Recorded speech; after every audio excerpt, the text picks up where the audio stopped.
Okay, folks, here we are. We got a chance now to catch up with the 95i bike of Aaron Tree, and Aaron's been nice enough to give us a bit of a rundown on what a sidecar is. So, for those people that are at home that don't know what a sidecar is, Aaron, give us a wee bit of a description of what your interpretation of a sidecar would be. My interpretation, bike with 3 wheels, 1000cc motor, and no brakes. So tell me, why no brakes? Just not allowed them. The rule book says. Okay, so is that to try and keep the speeds down, or is it to try? Is it dangerous to have brakes? Could it cause a lock-up? My personal opinion, yeah, it can cause a lock-up, cause an accident if someone hits the brakes going in the corner. But they've always been no brakes, ever since they first come out years ago. You can stop a sidecar pretty quick. If you have to stop it to avoid an accident, you can. If you're onto it, you can stop it really fast. And is that where you see them throwing them sideways to sort of like a pair of roller skates, basically? You throw it sideways to stop them. Is that the similar sort of theory? Yep, similar theory. You throw it sideways, let it bite in, and it'll do it. Same as like on a solo when you drop the bike. If you're in a sticky situation, you drop the bike down. On a sidecar, you just go for a sideways and stand on the chair wheel and let it stop. Okay, so tell us a bit about the different frames that are floating around. Obviously, there's quite a few of them. So what do you run, and what's some of the other ones we can expect to see here today? Yep, well, I'm running Stinger, built in Hastings. Very nice bike. Around here also you've got a mixture of South Coast Customs, Dylan Moohan from Auckland, he built one, a Mitch, you've got some genuine Mitchell bikes here. Basically there's a whole variety. Then you've got some old school, some ones that are quite a few years old. The differences between them is minute, but depending on who's riding it is the difference. But of course, I would imagine that the guys that got the older frames are obviously a bit heavier, and it's all about lightness and strength, is it? Yep. A lot of them, like some people when they first build them, they just make them out of mild steel. A lot of them now are made out of chrome moly. The minimum weight's 180 kgs, but some of them can weigh up to 250 kgs. Okay, so they always refer to a thing called a third wheel. What's that about? Third wheel, the wheel on the side, doesn't drive, follows its own track, and basically, yeah, it can help you spin around. It can help you get around the corner, or it can help you go around the circles. Okay, so tell me, with the way you set a bike up, is it what do you do to make adjustments to get a bike to go around corners? Is it air pressures, or what do you do? A mixture of things. You can change the air pressures. Your side wheel, you can drop it or raise it. Your back wheel, you can move it backwards and forwards. Your front wheel, some bikes you can move the hoop backwards and forwards. You can raise the bike up and down. There's a whole heap of different things you can do to make changes. But if you do too many changes, you don't know what you've done to make it go better. Okay, so that's enough about sidecars. Obviously, we've covered pretty much everything. So tell me, yourself, you've been out for a couple of runs now. How's the bike feeling? Yeah, no, bike feels good. No, we're out here today. Everyone's out here to be number one, but we're sort of out here just to have a bit of fun, play with the new bike. We've only done this our 4th meeting on it. We've come from Palmerston North. Very happy with it. The guy like Mike Zahn that built it, he's done a lot of work on it, and it's amazing. I can't fault it in any way. Okay, well, anything left really to do now is to say who your sponsors and wish you some luck. Sponsors, main sponsor Newfield Autos, Harlan Brothers Logging, Wilbur Ellis, Done Right Decorating, the Pitts Motorsport TV, Top Line Speedway Supplies, Osborne Engineering Bluff, K&D Automotive, Southern Ocean Safety and Bluff, Aidan Barron Builders and Advantage Signs. Okay, folks, here we are, the 2016 New Zealand Sidecar Championships, and we've got a chance to catch up with Alistair and Richard Horn. So you guys, you've obviously come down here for one thing and one thing only. How's the mindset? Yeah, it's pretty good at the moment, like pretty relaxed, and practice went pretty well, so it's pretty good, eh? Okay, so obviously you have done a couple of laps around here today already. The bike's feeling okay, you're feeling okay? Yeah, feeling quite fit and healthy, and yeah, the bike's going pretty good too. That's good. And so, New Zealand champion from last year, been enjoying wearing the crown for the season? Yeah, it's been awesome, eh? It'll be even better to back it up another year, but we can only try, and that's what we're down here to try and do. Absolutely, and of course, mate, 45 other sidecars here, well 44 including your own. What have you done to psych yourself up ready for this? Oh, we're just going to go out there and see how we go, and just take every race as it comes. I see you guys have a lot of words, eh? So, but that's okay, you're allowed to be like that. But I suppose the only thing we really want to do is make sure we get your sponsors out there. So who looks after you on the bike? Machinery specialist, build trucking and string fellows especially, and agri fencing and development, and all the crew that have come down with us this year to help out, especially our older brother, and they're all bloody good. Absolutely. Okay, well, I tell you what, do us a favour. If you get one NZ again, can you come up with some better speeches? Well, we can only try, yeah. Best of luck, guys, and we look forward to seeing it. Sweet. Okay, folks, here we are at the New Zealand Sidecar Championships for the 2016 season here at Oreti Park Speedway. One of the officials that are here is, of course, Greg Stewart. Now, Greg, what will we be looking for today? Obviously looking for a nice, clean sailing for the New Zealand title. Yeah, all going well. It should be. I was just watching the practice here before. Very clean, track's looking good. So and there's a lot of horsepower here too. And has it been something you've been looking forward to doing? I mean, this event is obviously a prestigious event when it comes to sidecar racing in this country. Is it something you've been looking forward to being a part of? Yeah, too right. I got asked about 2-3 years ago to come down and do the under-21 solos. First time I'd ever done bikes, and I tell you what, I've thoroughly enjoyed it down here, and this is going to be the pinnacle of it tonight. Absolutely. Now tell me, you obviously do cars a lot, so to get yourself prepared for this, what did you do? Read the rule book. It's about all you can do. Now, was that the North Island rule book or the South Island rule book? SNZ one. You got to ask that question, don't you? Yeah. All righty, mate. Hey, well, let's hope everything goes well for you, and well, welcome to Oreti Park Speedway, and let's make sure you have a ripper, eh? We will do. Cheers, Jason. All the best to your team. Okay, so we are here with Katie Taylor. She's doing a bit of double duty today. She's trying to keep an eye on the racing as well as sell the New Zealand Sidecar T-shirts, because it is going to be a pretty full-on weekend at the Southern Bolts and Fasteners New Zealand Sidecar title, eh? Yeah, definitely. We've already sold out of a couple of T-shirts. We've got some orders coming through, so that's a bit exciting. And have you got a particular bike that you'd like to win this weekend? Would have to be definitely the Pink Ladies, as they need to show the boys how it's done. And they come out here before, and as I said to Graham over there, a big ups goes to them, because they have loaned their bike to a couple of guys that have flown down from Auckland. Their bike got damaged in the practice, so the Pink Ladies is your pick. Yes, definitely. Well, would you like to wish them a massive good luck while we've got the camera stuck in your face? Hell yes. Good luck, girls.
This for the qualifying for the New Zealand Sidecar Champs, sponsored by Southern Bolts and Fasteners.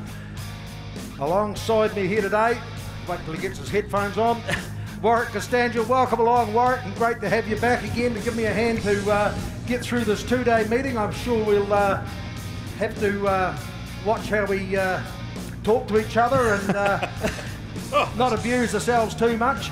Anyway, they're rolling out the gate. The 1NZ, Richard and Alistair Horn from Palmerston North.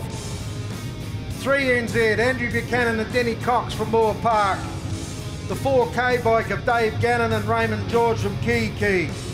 The 6A, which is racing under 26A, those are the bike that had a malfunction. That's going to be on the 8. They will be on the 85 bike. That's Peter Adams and Jason Hera. They're all the way from Rosebank in Auckland. 6P, Derek and Matthew Ramsey, father and son team from Palmerston North. From Nelson, we have Knuckle Hill and Sean Solly on the 7N bike. 8N, Nathan Ching and Shay McWilliam from Nelson as well. Then back down here, we've got 11, Fraser and Johnny Gillespie from Oreti. 14K from up on the North Island, Jamie Moon and Jacob Cooper from Kiki. 16, your boys, Jason Harper and Mark George from Oreti, as is 17, Grant Lightfoot and Phil Rooney. The 17N bike, which will have 27N as the number. This is a bit confusing for us, but anyway, that's the way it is. That's Daniel Satherley and Kyle Ball from Nelson. The 17P, which is actually 77P, is Tony Hislop and Mitch Byers from Palmerston North. The 18C, no introduction needed here. Wayne Bryce and Damien Bryce from Moore Park. Stalwarts racing here at Oreti Park. Good to see those boys in here today. The 19I of Scott Ado and Dylan Carney at Oreti Park. The 21P, Glenn Murray and Ann Plummer from Palmerston North. The 22I, Daniel Harper, Brad Waddock from Oreti Park. The 23C riding as 53 today, Ben Morris and John Erskine from Moore Park. 23 from your hometown heroes here, Kevin McDonald and Carl Hosey. 24 from Christchurch racing as 74 today is Corey Lang. This is a wee misprint there, Lang and Luke Elliott from Moore Park. 24 from Oreti, Bradley Sharp and Lance Jeffcoat. 28 from Christchurch, Paul Anderson and Nick Case representing Ruapuna. 29 from Christchurch, another father and son team, Jason and Brandon Riley from Moore Park racing as 39C today.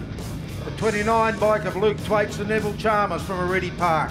The 32 bike, Jamie Pocklet and Nathan Cannon, Oreti Park. The 34 bike, Jason Kennedy, Johnny Casey, Oreti Park. The 43 bike, Craig McMaster, James Dawson, Oreti Park. The 44 bike, James Douglas, Ricky Pubbin, Oreti Park. The 47N bike of Adi Drake and Kieran Satherley from Nelson. The 48 bike of Sean Kerr and Robin Poole from Oreti Park. 54 from Christchurch, from Moore Park, Bevan Nuttridge and Carl Foster. 58 Oreti Park, Aidan Thwaites and Shane Twiss. The 64N is Sam Satherley and Tony McKenzie from Nelson. The 71A bike is Tim and Sion Plummer from Rosebank. 72I, your own Chris Early and Nathan Davies. With 73 coming from Moore Park, Lionel Green and Shane Breach. The 78P, Paul Humphreys and Patrick Larson from Palmerston North. The 84 bike of Stan Ross and Chris Leedon from Oreti Park. Claire Hartnell, Tracy Davison, Oreti Park. 86, Ricky Kane and Broden Johnson, Oreti Park. The 88 bike, Josh Wells and Regan Feck, Oreti Park. The 95 bike of Irwin Tree and Nigel Cookow, Oreti Park. From Moore Park, Michael Warwood and Stephen Burrow, the 96 bike.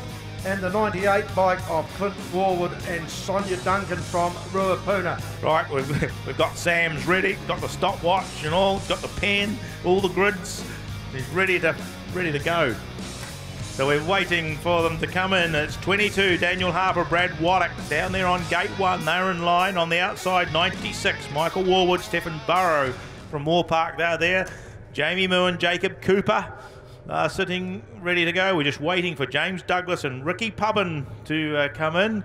And Pete will take you away with the first heat. Southern Bolts and Fasters Sidecar qualifying. Tapes up, they're underway for the 14 bike, Jamie Moon and Jacob Cooper from Key. They got a pretty good start there. They're the first ones out of turn 2 as they head down the straight. The 22 of Daniel Harper, Brad Waddock sitting there in second place. In third place is James Douglas, Ricky Pubbin, and further back we go to Mike Warwood and Stephen Burrows. Through they come for the first time. It's the 14 bike from Key. Jamie Moon and Jacob Cooper leading the way, hot on their tail. Daniel Harper, Brad Waddock, and then we've got James Douglas and Ricky Pubbin that have closed up on them a little bit. There's pretty not much between them in these first 3 as they come out of turn 3 and 4. Back down at the turns 1 and 2 through the Rogers Yamaha turn they go. Still Jamie Moon and Jacob Cooper from Kihiki leading the way, but Daniel Harper, Brad Waddock look to slip up the inside of them as they go through turns 3 and 4 once again. Out they come, the white flag comes out, bring them home, Warren. Yes, so it's Moen and Cooper from Kiki leading them through that Permacoat roofing turn. They've got a comfortable lead of about 3 bike lengths at this stage from the 22 of Harper and Waddock. Struggling a wee bit in this first heat has been Douglas and Pubbin, but they're holding that third place. But the first one goes to 14.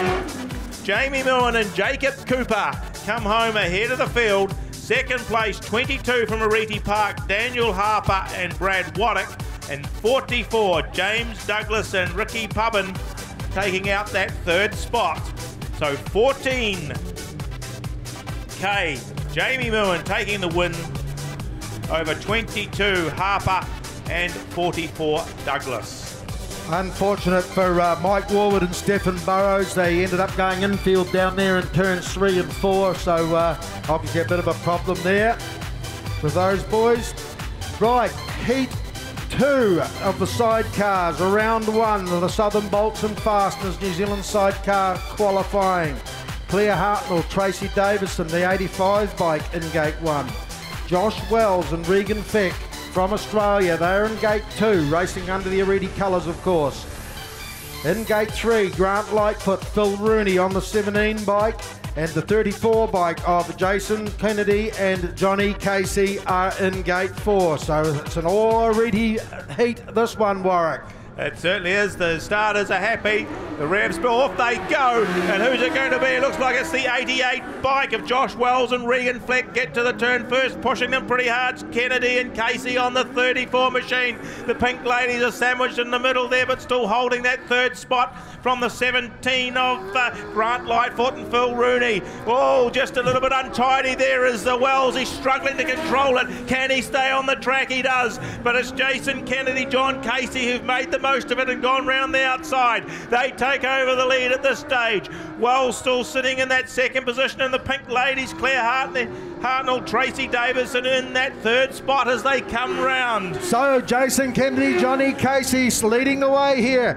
Josh Wells, Regan Feck, after a bit of a hairy ride, still sitting there in that second spot with Claire Hartnell. Tracy Davison still there in third with Grant Lightfoot, and Phil Rooney still there in that fourth place. There's one lap left to run. It's still Jason Kennedy and Johnny Casey. They've got that handy lead over Josh Wells and Regan Feck as they come out of turns 1 and 2. Once again, Grant Lightfoot slips underneath Claire Hartnell and Tracy Davison and moves up into that third position as they come through turns 3 and 4. But make no bones about it, Jason Kennedy, Johnny Casey will take the win from Josh Wells and Regan Feck in that second position, and the 17 bike of Grant Lightfoot and Phil Rooney will take that third place. Claire Hartnell, Tracy Davison finishing there in that fourth position. Well, I think you take your hands off to Josh Wells and Regan Fleck. They struggled with that bike, getting it all out of shape and out of balance there, and managed to get it back down on the ground, stay on the track. They did lose the first place, but that's better than not finishing it all, Pete, because it will certainly look like they could be heading infield. For all money, I thought they were going to go infield, so a great bit of control from Josh Wells and Regan Feck to actually stay on the track. I don't think they even went anywhere near the pole line, which is a bit of a blessing in disguise for those guys. Well, it's all action here. The 6 bike, which is the 26A, they were supposed to be racing under Peter Adams and Jason Heary. You see them down here on the infield, rapidly fueling that bike of Claire Hartnell and Tracy Davidson's, and they are going to be riding that in this heat 3 of the sidecars in round 1. Well, that's a great sportsmanship, and I hope you people here at Oreti Park appreciate what Claire Hartnell and Tracy Davison are doing and loaning their bike to these boys from up north. As we said, they had a malfunction there in the practice there. Oil pump drive came to grief, and they had seized their motor. So these girls are going to land the boys the bike. Just it's a little bit unfortunate that the both heats are one behind the other, Pete. Yeah. Hopefully the old girl doesn't overheat too much. So they're lining up. Pete Stenning, Joe Hughes, getting them all sorted here. Tapes are ready to go. The tapes are up there underway. Who gets the best of it? Looked like the 72 bike. No, it's the girls' bike. It looked there. It was with Pete Adams and Jason here from Rosebank that come out in front. In that second place, it's Dave Gannon, Raymond George. Then we've got Chris Early, Nathan Davis, who got a fairly good start, but they got it overhauled as they come through. Then the 32 bike of Jamie Pocklington and Nathan Cannon sitting in that fourth position. But make no bones about it, it's the 85 bike that is leading the way here. Pete Adams and Jason Hera, along with Chris Early, Nathan Davis in that second place, and in the Kihi combination, Dave Gannon, Raymond George sitting there in third place. Well, off they go, and they've certainly got this bike running pretty sweetly. A big challenge for second place now as David Gannon, Raymond George move up. Bit of smoke coming out of that Chris Early, Nathan Davies bike, but the chase is on now as we've got 1 lap to go. It's the Peter Adams and Jason Herrera riding the 85 bike out in front. They've only got about 3 bike lengths over Gannon and George at this stage as they come round the turn, out of the Sev right turn for the last time. A bit of a close one here, but they do it. So here Tracy Davidson will be jumping up and down to see that bike has come home ahead of the field. 26A. Riding the 85 bike, Pete Adams, Jason Herrera have come home first from 4K, David Gannon and Raymond George. If we go back to the 72 bike of Chris Earl and Nathan Davies from Oreti, and rounding out the field is the 32, Jamie Pogington and Nathan Cannon. Right, Southern Bolts and Fasters, Sidecars, Heat 4. The 43 of Craig McMaster and James Dawson. It will be in gate 1. That's the Oreti boys. Another Oreti combination. Stan Ross, Chris Leedon will go into gate 2. Scott Ado, Dylan Carney from Oreti in gate 3. And then on the outside here in gate 4, the 54 bike of Bev Nuttridge and Carl Foster. Well, McMaster and Dawson sitting down there, they're ready. Then Stan Ross, Chris Leedon come in. Ato and Carney are sitting there as well. The last one in on the outside. Bevan Nuttridge, Carl Foster. The revs build up. Tapes go up. Who's it going to be? Nuttridge got a good start from the outside, but it's McMaster. Moves across to the middle of the field and leads the way out of the turn. Nuttridge is briefly holding second, but there's Stan Ross moving up. Then we've got Ato now on Nuttridge's tail as they keep it nice and tight through that first turn. But 43, Craig McMaster, James Dawson, they've shot away. They've made a break on the rest of the field. Stan Ross, Chris Leedon coming under a bit of pressure from Bevan Nuttridge and Carl Foster, but they haven't got the momentum to get around. Tucked in behind is Scott Ato and Dylan Carney. Persisting and going out a little bit wider as Nuttridge as he scoots along the wall here. The McMasters, they've gone like a robber's dog. He's gone away. They've left the rest of the field behind, Pete. So Craig McMaster, James Dawson, look at this handy lead they've built up. Stan Ross, Chris Leedon still there in that second place. Looks like Scott Ado, Dylan Carney are going to come in underneath Bevan Nuttridge and Carl Foster and take that third place. So Bevan Nuttridge goes back to fourth place. Scott Ado, Dylan Carney look to put a bit of pressure on Stan Ross for the second place too as they head down into the Talking Heads here turn. But make no bones about it, Craig McMaster, James Dawson will take the win. It's a drag line to the finish. Oh, I'd hate to call that one. We'll leave that one up to the judges, I think. Or can we watch the replay? It's Craig McMaster, James Dawson that took the win from the very fast finishing Scott Ado, Dylan Carney. I don't think he made it. I think it still stayed in Stan Ross and Chris Leedon's hand, that second place. But we'll confirm that for you. And fourth place going to the 54 of Bevan Nuttridge and Carl Foster. Right, Sidecars round 1, Heat 5, Southern Bolts and Fasteners. Nathan Ching, Shay McWilliam from Nelson are into gate 1 on that 8th bike. The 73 of Lionel Green and Shane Breach, no strangers to Oreti Park. They've had a fairly hectic couple of days trying to get this bike sorted, Warwick. The front up here on the line today. Then the 1NZ, Richard and Alistair Horn from Palmerston North in gate 3, the 1NZ. These are the guys that are defending the title. And then the 7N of Knuckle Hill and Sean Solly from Nelson.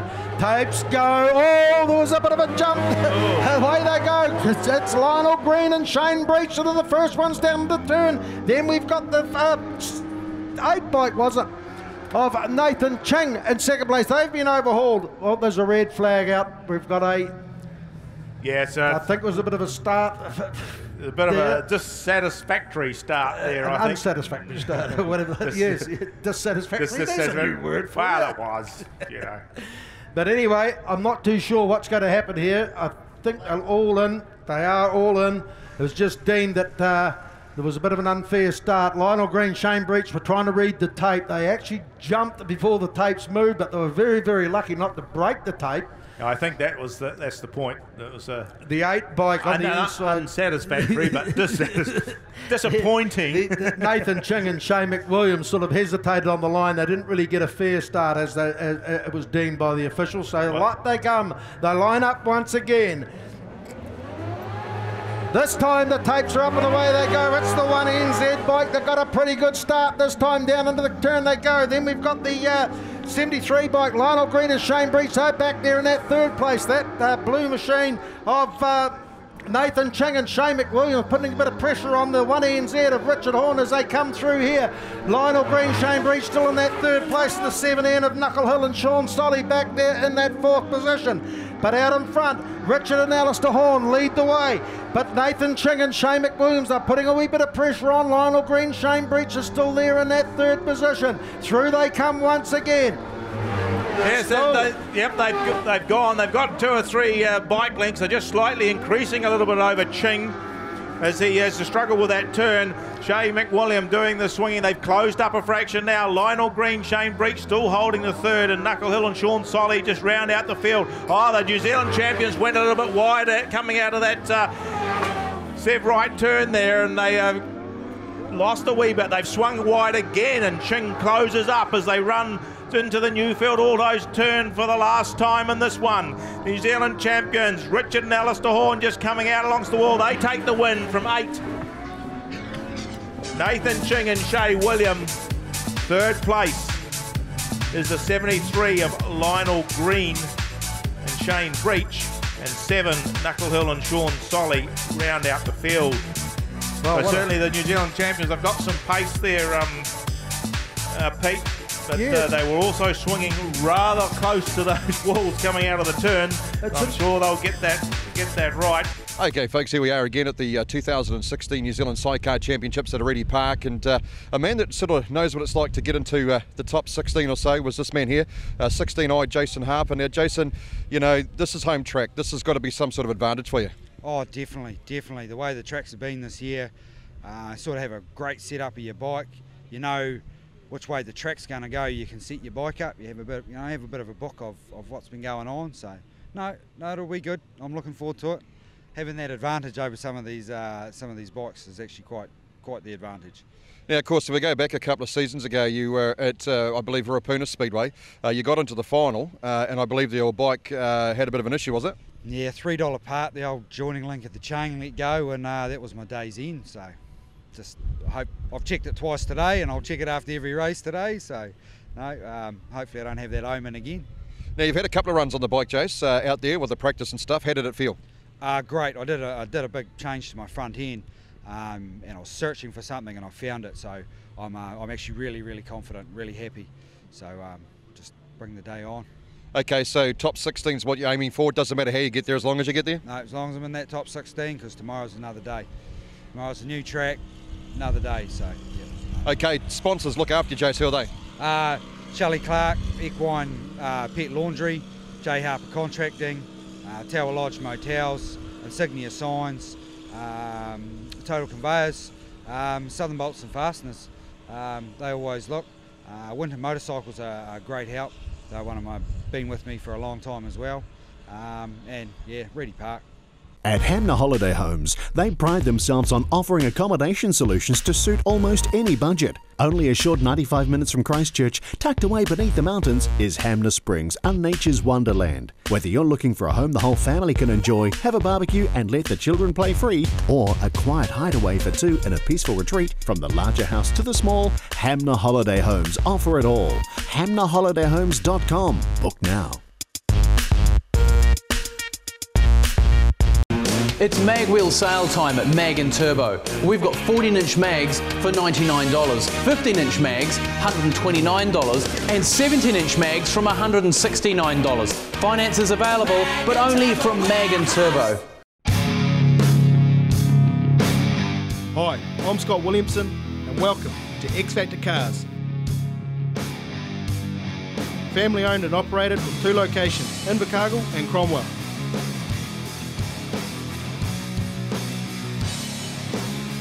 Specialising in everything V8 from Holden Ford, HSV, FPV, and with Southland's biggest selection of American muscle, we've got most bases covered. You only live once, but if you do it right, once is enough. Get the X Factor. Want a great night out for all the family? Want great value? Need excitement? Need action, thrills, speed and spills? Then you need to be at your local Speedway's next race meeting. It's got it all! Speedway, the entertainment sport.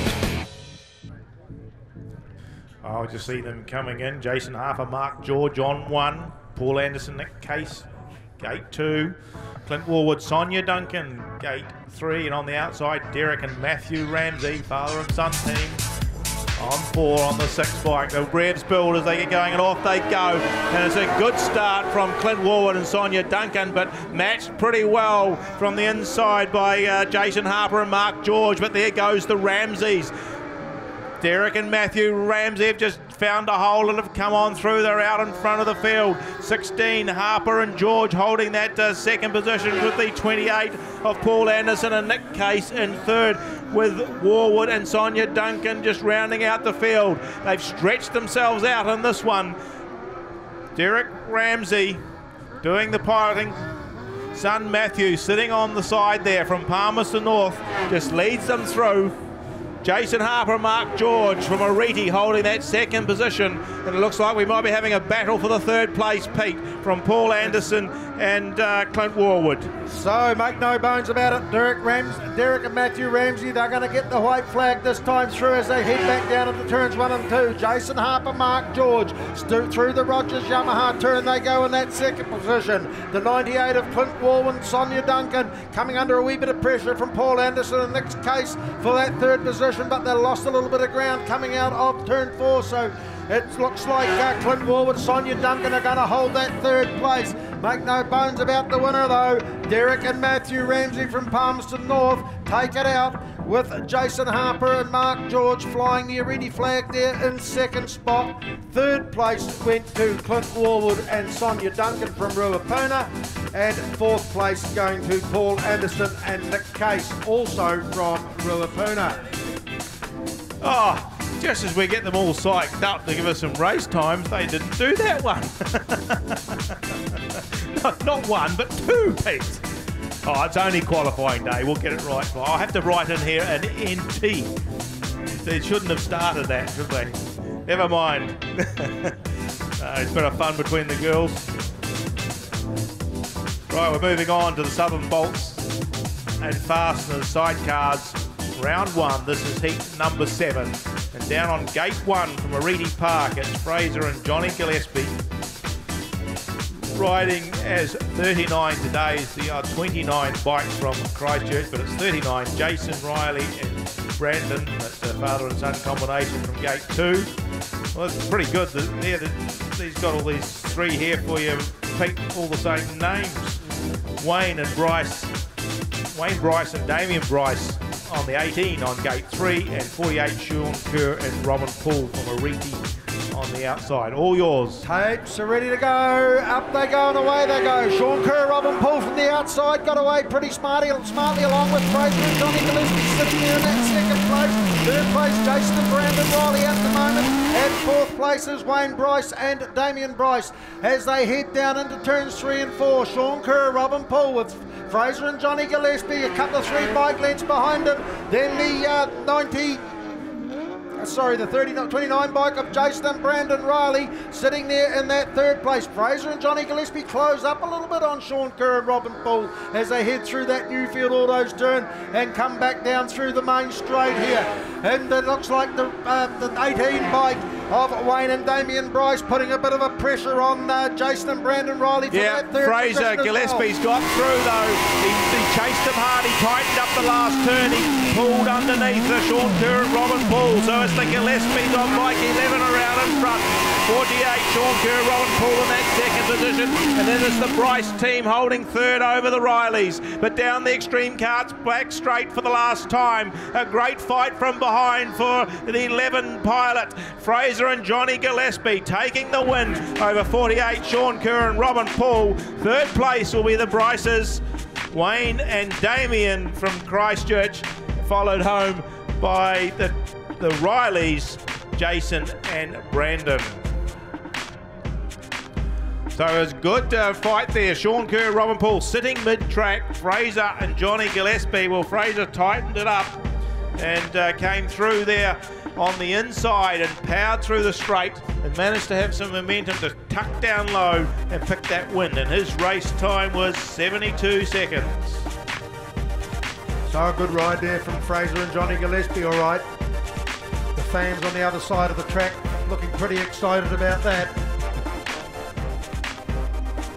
Well, you have to say it was a little bit, how should we say, it was a bit unexpected, because they had, Sean Kerr and Robin Paul had quite a reasonable lead there at the stage, but as we said earlier, some of the boys are sitting out a little bit higher on the track, and Fraser found some drive lower down and managed to do the business. Right, fronting up in Heat 8 for the sidecars.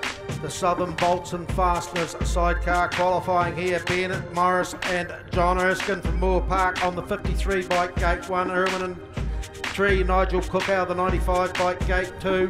21P, Glenn Murray and Ann Plummer from Palmerston North. And Luke Twaits, Neville Chalmers, gate 4.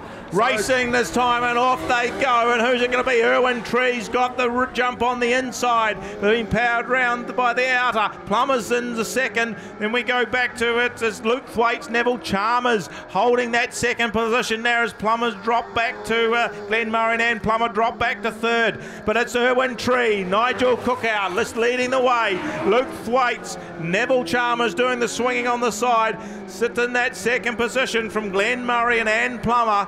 She's got to do a little bit of work there. Dropping off the pace is Ben Morris and John Erskine early on, but it's Irwin Tree.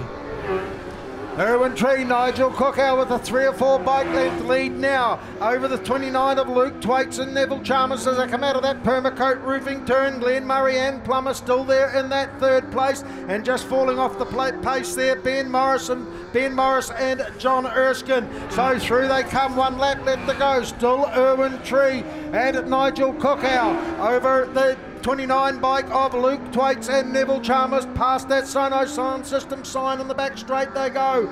Irwin Tree, Nigel Cookow look to be heading for the checkered flag. They'll take the win from the 29 of Luke Twaits and Neville Chalmers. The 21 of Glenn Murray and Ann Plummer from Palmerston North fill that third position, and 4th place going to the 53 bike of Ben Morris and John Erskine from Moore Park. Well, a great ride from Irwin Tree and Nigel Cookow holding out Luke Twaits and Neville Chalmers on that 29 bike, who came in second place, and 3rd place from Palmerston North, Glenn Murray and Ann Plummer. The time was 73, was that 0.79? Oh, we've even got the points now. We're getting good. 73.79.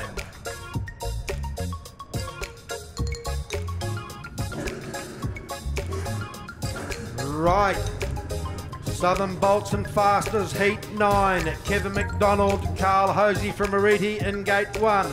Ricky Kane, Broden Johnson from Australia, the 86 bike, gate 2. Aidan Twaits, Shane Twist from Oreti, the guys that are going to go to Gilman in South Australia to compete in the World Sidecar Champs, fronting up here in gate 3 on that 58 bike. And then the 77 bike of Tony Hislop on Mitch Byers from Palmerston North will be in gate 4. Well, just a bit of change from the pilot there. Aidan Twaits says, no, you've done the wrong rut, mate. I want the other one. So just waiting for McDonald to come in. Hislop's ready on the outside. Joe Hughes, yep, they're ready. Yours, Pete. Totes go, away to go. The 58 of Aidan Twaits and Neville Chalmers got away pretty smartly, but down there it was Ricky Kane and Broden Johnson that were sitting in that second place. Kev McDonald, Carl Hosey, oh, get a lot of drive as they come out of there. They're sitting in second. Oh, Broden Kane and Ricky Johnson get it all wrong. And through they're out in the infield. So the 77 bike of Tony Hislop and Mitch Byers sitting there in third. So out in front, it's Aidan Twaits, Shane Twist leading the way from Kevin McDonald, Carl Hosey, and then Tony Hislop and Mitch Byers from Palmerston North sitting in that third position. Through they come once again. Still Aidan Twaits and Shane Twist sitting in that first position. Through that Permacoat roofing turn they go. They keep it up and about the middle of the track. Kevin McDonald, Carl Hosey gain a little bit of ground as they head down into that ILT Foundation turn. Through they come once again. It's still Aidan Twaits, Shane Twist from Kevin McDonald, Carl Hosey, and the third place is still Tony Hislop and Mitch Byers from Palmerston North on that 77 bike. So down into the Newfield Autos turn they go for the final time. Aidan Twaits, Shane Twist, They'll take the checkered flag. Second place will go to Kev McDonald, Carl Hosey, and third place will go to the 77 of Tony Hislop and Mitch Byers. Unfortunately, Ricky Kane and Bowden Johnson having a wee excursion into the infield down there in turn 3. Well, they had a good start. We're just looking at it on the Southern Bolts and Fasteners replay. If they let them go, we'll just check out, see if they picked up what happened there. That they had a good run. 73.58's the time, 73.58. So they're just getting through the corner. They just led them through. Big move round the outside by Thwaites, and then it flicked away. So the Southern Bolts and Fasteners replay. We've just had a wee view of that. We just didn't quite pick up the last bit of that, nevertheless. Here we go, we're watching it again now. It just got a little bit out of shape, came on the infield, hit a bit of a drainage rut there, so they were certainly lucky, very lucky indeed, to stay upright. Right, sidecars, round 1, heat 10, the Southern Bolts and Fasteners New Zealand Sidecar Champs qualifying. Sam Satherley and Tony McKenzie from Nelson, they're in gate 1 on the 64 bike. Tim Plummer and Sean Plummer from Rosebank on the 71 bike are in gate 2. The 47 bike from Nelson, 80 Drake and Kieran Satherley are gate 3, and the 3NZ bike of Andrew Buchanan and Denny Cox from Moore Park are on the outside here in gate 4. Yes, Buchanan and Cox, the current South Island champions. They won that at Moore Park for a battle there with some of your Oreti boys. They're on this one right on the outside as we set them alight. And it is Andrew Buchanan and Denny Cox got a flyer from that one. They've scorched out ahead of the field already. 80 Drake, Kieran Satherley from Nelson holding that second position. And then we go back, I think it is, to Sam Satherley and Tony McKenzie on the black bike in the third spot. That's the 64, and just trying to round them up as this Tim and Cyan Plummer from Rosebank just tucked in behind. But the first two have stretched it out. A lot of clean air between both of these. 3NZ, Andrew Buchanan and Denny Cox just coming on through here. 47, 80 Drake, Kieran Satherley in that second position. And it's the Tim and Cyan Plummer have managed to get round Sam Satherley and Tony McKenzie for that third spot. But the white flag's coming out, Pete.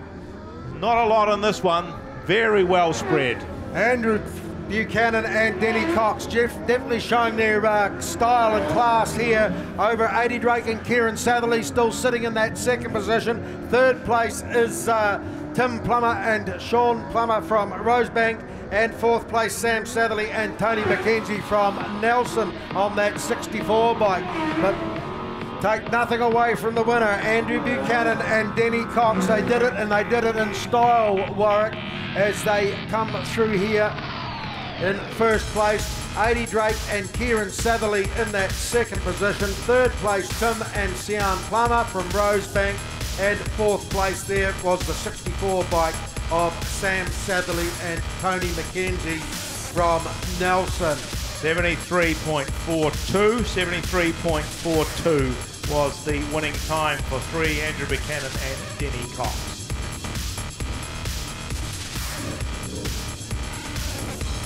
So, fantastic ride there from Andrew Buchanan and Denny Cox. Blistering start. Absolutely blistering. Yeah, they just shot away. It's a feature of the only one he got wrong was at that South Island Champs when he let your man Sean Kerr and Robin Poole beat him. And then I was talking to Andrew about that before, and he said, "Yep, I have to hand it to them." He said they did beat him there, but normally Andrew and Denny are lightning quick away from the tape. They just seem to be able to read it, Warwick. They're absolutely magic to watch. They're a fantastic combination, actually. It's a treat to see. It really is. Right, Brad Sharp, Lance Jeffcoat. They're lining up here in gate 2 on the 24 bike for Oreti. Then we've got Corey Lang and Gus Elliott from Christchurch on that 70 from Moore Park on that 74 bike. Actually, it's a 24, but racing under 74 today. And the 78 bike from Palmerston North, Paul Humphrey and Pat Larson. out here in gate 4. So Southern Bolts and Fasteners, heat 11 of the qualifying for the New Zealand sidecars. Who's going to get the best of it here? Tapes going, away they go. Looks like Brad Sharp, Lance Jeffcoat got away pretty good, but they're doing a bit of battle there with Paul Humphreys and Patrick Larson. Oh, Brad Sharp, Lance Jeffcoat get it all wrong. They twist it up a bit.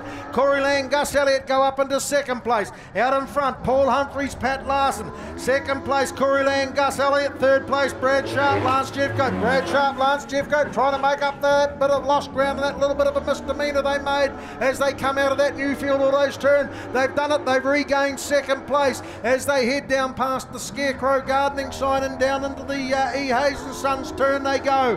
It's Paul Humphrey, Pat Larson leading the way from the 24 of Brad Sharp, Lance Jeffcoat as they go through once again. Corey Lang and Gus Elliott are hot on the tail of Brad Sharp and Lance Jeffcoat as they go down into turns 3 and 4 once again. Paul Humphreys, Patrick Larson, they picked the white flag up. They've just got one to go. Sharp's now coming under pressure from Corey Lang. Brad Sharp, Lance Jeffcoat. The Corey Lang, Gus Elliott close up a little bit as they go into the last turn as this race comes to an end, but it's Paul Humphrey, Patrick Larson who's got the win. It'll be Brad Sharp and Lance Jeffcoat who hold on to the second position from the 74. You've got to remember the number change. 74 Corey Lang and Gus Elliott. But a good one there to 78 Paul Humphreys. Bradley Sharp and Lance Jeffcoat did very, very well to stay on the track as you saw them drop back to the tail of the field and regained it to get that second place. Third home, Corey Lang, Gus Elliott, and I'll just get the time of 73.23. 73.23. Lionel Green, James Breach, first one's up to the line. Tony Hislop, Mitch Byers on gate 3, Andrew Buchanan, Denny Cox from 2. The Pink Ladies, Claire Hartnell, Tracy Davidson on the outside on gate 4. They're looking across the Revs building, off they go again, and it's Andrew Buchanan and Denny Cox who get the jump into the first turn, followed by Lionel Green and Shane Breach. Tony Hislop, Mitch Byers just drifted out a little bit wide and let the girls through. Claire Hartnell, Tracy Davison pop up into that third position, but pulling away already is Andrew Buchanan and Denny Cox. They've got about 4 or 5 bike lengths over Lionel Green and Shane Breach. The girls are holding their own in the third position at the moment. Tony Hislop, Mitch Byers just chasing them along, but as they come through into this front straight again through the Arrow Upholstery start-finish line, it's Andrew Buchanan, Denny Cox just dictating the way, Pete. They've got such a good lead over Lionel Green and Shea Breach. Oh, the ladies have got it all crossed up. They managed to get back together. Tony Hislop just wasn't quite close enough to make the pass. So Andrew Buchanan, Denny Cox carry on with their winning ways. They've got 15 or 20 bike lengths over the 73 of Lionel Green and Shane Breach as they come out of turns 1 and 2 for the final time. Claire Hartnell, Tracy Davison just get it a little bit twisted up as they come out of that Newfield Autos turn as well, which let Tony Hislop and Mitch Byers slip up into that third position. They fight back as they come down to the line, and they'll take third place after a bit of a slip from Tony Hislop and Mitch Byers as well. But let's get back to the start of it, or the finish of it if you like. Andrew Buchanan, Denny Cox, they take that first place. Second place was Lionel Green and Shane Breach on that 73 bike. Third place after a few mistakes between the two of them, Claire Hartnell, Tracy Davison, Tony Hislop and Mitch Byers. It was Claire Hartnell and Tracy Davison that came out the winners in third place. Southern Bolts and Fasteners, sidecars round 2, heat 2. The 26A, Pete Adams and Jason Hera from Rosebank will be in gate 1. The 6P bike, Derek Ramsey and Matthew Ramsey from Palmerston North, gate 2. Gate 3, Knuckle Hill and Sean Solly from Nelson on the 7 bike, and another Nelson combination, the 47, 80 Drake and Kieran Southerly lined up here. Tapes go, away they go. It's the 6 by all. There's a bit of a coming together as they go in there. Knuckle Hill, Sean Solly had a bit of a dust up there with 80 Drake, Kieran Satherley, but no bones about it. It's Peter Adams and Jason Hare from Rosebank that have shot to the front once again as they come through the Seabright panelling plate. Turn out through they come. It's the 6 by of Derek Ramsey and Matthew Ramsey sitting in that second place. Third place is 80 Drake and Kieran Satherley is it in third place, and fourth place is Knuckle Hill and Sean Solly. The other way around. I think it is. Two green bikes and mixed up, but nevertheless. Anyway, 85. They go through, and it's these boys. They get the checkbooks out, boys. I think you like this bike. Peter Adams, Jason Herrera from Rosebank just leading the way, but they're coming under the cosh from Derek and Matthew Ramsey. They're on their tail now. They've drifted out a wee bit wide. Ramsey says, oh, the door's open. Thank you very much. I'll take that as the white flag comes out with 1 to go. Derek and Matthew Ramsey lead the way. Peter Adams, Jason Herrera in that second spot as they go down the back straight. Talking Heads turn for the last time. Third place still being held by Knuckle Hill and Sean Solly, but he's drifted wide. Home first Ramsey, second Adams. Third place was 47, 80 Drake, Kieran Satherley from Nelson, and Knuckle Hill and Sean Solly round out the field. So Derek and Matthew Ramsey just timed that to perfection. Just a little bit of an error there by Peter Adams and Jason Herrera, who went wee bit wide, just opened up the door. Same thing for Knuckle Hill when he was in that third position, and that allowed the 47 of 80 Drake and Kieran Satherley to come on through. We have a race time of 75.72, 75.72. Rightio, Heat 3, Round 2 for the Southern Bolts and Fasteners New Zealand Sidecar Champs qualifying. Luke Thwaites, Neville Chalmers, Gate 1, the 29 bike. Craig McMaster, James Dawson, the 43 bike from Oreti, they're in Gate 2. From Nelson, Sam Satherley and Tony McKenzie on the 64 bike will be in Gate 3. And from Christchurch, from Ruapuna, Clint Warwood and Sonia Duncan on the 98 bike out here in Gate 4. Well, they're lined up in front of the Aeropulse start finish.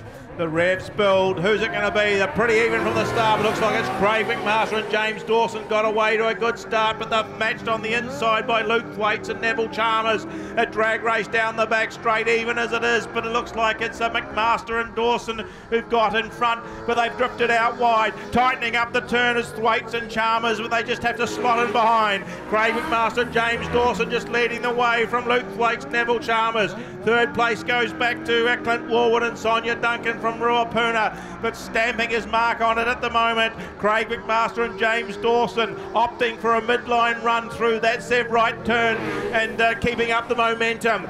Luke Thwaites, Neville Chalmers still in that second position from Clint Warwood and Sonia Duncan. So there they come down into the South Coast Customs turn once again. Craig McMaster, James Dawson keeping into the middle of the track along with Luke Thwaites, Neville Chalmers sitting there in second place.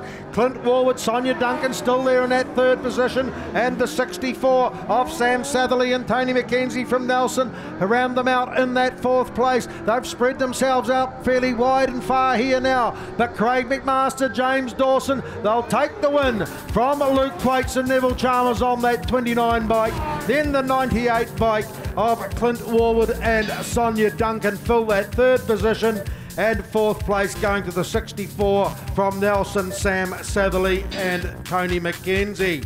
Well, great ride from Craig McMaster, James Dawson. Had a bit of pressure put on them early from Luke Thwaites and Neville Chalmers, but they held them off and managed to open it up a little and maintain that consistent lead.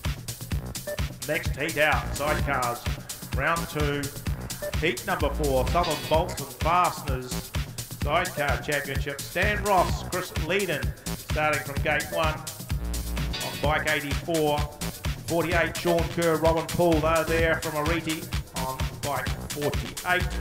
28, Paul Anderson, Nick Case from Ruapuna on gate 3. And 14, Jamie Moore and Stephen Thompson on gate 4 from Kiki. Well, Four tapes go away they go. Sean Kerr, Robin Poole from the middle got away fairly smartly. Stan Ross, Chris Leedon were in there amongst it as well. And then we had Paul Anderson, Nick Case that were back there in fourth place. So in the middle we had Jamie Moon and Stephen Thomason from Kihiki. Through they come. Sean Kerr, Robin Poole, Stan Ross, Chris Leedon. Then the 14 bike from Kihiki of Jamie Moon and Steve Thomason still there in that third position. But look at Sean Kerr, Robin Poole. They open it up as they head past that total conveyors sign and come past through the E. Hayes and Sons turn now. Out in front from Stan Ross, Chris Leedon, out a bit wider. Jamie Moon, Steve Thomason try to get round the outside of Stan Ross, Chris Leedon. They pull out with a bike length in front of them now as they head down that back straight and back down into turns 3 and 4. Yes, as they swing on home, Sean Kerr, Robin Poole picked the white flag up, a comfortable lead so far. Jamie Moo and Stephen Thomason have done particularly well to reel in that much ground. They've got ahead of Stan Ross and Chris Leedon, but into the right turn for the last time. 48, Sean Kerr, Robin Poole, they'll pick up this heat win from 14. Jamie Moon and Stephen Thomason in third place. Your locals, Stan Ross and Chris Leedon, with the 28 bike of Paul Anderson and Nick Case rounding out the field. So a good battle there early on. Perhaps the fight was for the second position, which Jamie Moon managed to get round. Stan Ross and Chris Leedon, 71.65. 71.65. Well, that's a pretty quick time. Right. Heat 5 of the Southern Bolts and Fasters, round 2. New Zealand Sidecar Champs qualifying. Aidan Twaite, Shane Twist from Oreti, the 58 bike in gate 1. Mike Warwood and Stephen Burrow from Moore Park on the 96 bike, gate 2. The 53 bike, Ben Morris and John Erskine from Moore Park are in gate 3. And Fraser and Johnny Gillespie on the 11 bike are in gate 4. So there's a couple of Moore Park boys in here against the Oreti boys, Warwick. Yes, they've got them sandwiched in the middle. So, Aidan Thwaite, Shane Twist down on 1. Fraser and Johnny Gillespie on the outside on 4. Warwood, Burrow, Morris, Erskine in the middle. Off they go, and it's Aidan Thwaites who got the start on the inside. Fraser and Johnny Gillespie, they lifted the front wheel. They've gone well out wide, trying to pick some drive up. They're in last place at the moment. They now move into third. Now they've gone back to fourth. Now they're up to third. As we look at them round here, they're pairing round the outside, going to make a challenge. They get the third position, while out in front it's Aidan Thwaites. Second. And Shane Twist leading around. But then all of a sudden we find the pressure's on from Mike Warwood and Stephen Burrow, and the Gillespies got round them, moving up into second. Now it's catch up. We've lost the 53. Ben Morris, John Erskine have come infield, but Aidan Thwaites, Shane Twist, one of the combinations to represent the New Zealand team later on in the year, showing some fine form here in this one. Fraser and Johnny Gillespie in that second from the 96 Mike Warwood and Stephen Burrow. Well, Aidan Twaite, Shane Twist from Fraser and Johnny Gillespie as they head down into turns 3 and 4 for the final time. Mike Warwood, Stephen Burrows there in that third place. Aidan Twaite and Shane Twist will take the win from Fraser and Johnny Gillespie. Then third place, Mike Warwood and Stephen Burrows.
Denning and Joe Hughes doing a fantastic job here, the assistant starters today, lining these guys up. Yeah, they tell me there's nearly 100 years experience in there, but experience of what? I don't know, but they're doing a good job. I would have said... Makes it easy with having 2 on there instead of... I would have said between the two of them was probably 100 plus years. Well, Denning look that old. Yeah. Rightio, they're looking pretty happy here. Tapes going away, they go from the outside. Dave Gannon and Raymond George got a fairly good start, and they look like they're going to be the first ones into the turn. The 98, the 8 is it, Nathan Ching and Shane McWilliams sitting there in that second place. Then Tim Plummer and Sian Plummer from Rosebank are sitting there in that third place. Through they come. It's the 4 bike. Dave Gannon, Raymond George. Down into that Permacoat roofing turn they go. Just with a bit of an advantage now over Nathan Ching and Shane McWilliam, who are sitting there in second place. Third place, the 71, Tim and Sian Plummer. There's a wee bit of a slowdown from Nathan Ching as he came through the Seabright blasting paint turn, but didn't lose a lot of ground, and Tim Plummer and Sian Plummer didn't gain a lot of ground either. They've spread themselves out a fair bit here now as they go through into the Talking Heads here turn once again. It's Dave Gannon and Raymond George getting the white flag. Yep, no, they going through there. Of course, this heat's the first one after the track maintenance. He's a wee bit greasy in the 1 or 2 spots, and you can see the bikes are just taking it a little bit tentatively, but they're not going to change anything in this one as they swing on home. It'll be 4K. David Gannon and Raymond George from Kiki will take the win over 8. Nathan Ching and Shay McWilliam. Third place will be Tim and Sian Plummer from Rosebank on that 71 bike. So we're waiting for them to come in. I see a couple of them have done pretty good at changing their numbers. They've got some professional numbers done for them to go over the top of their one, so it's much appreciated. A bit of a late change there. They're all in, they're just waiting for Kevin McDonald and Carl Hosey. Kevin's having a good look there, trying to find out which is his best starting spot, as Carl's waving to us. Perhaps he can still hear. Anyway, their starters are happy. The Revs build. Oh! Ato and Scott Ato, Dylan Carney. Oh. They will be parked up, I would imagine. Just went a little bit. Just read it that a little bit wrong. So unfortunately for Scott Ato, Dylan Carney, they will go to the infield.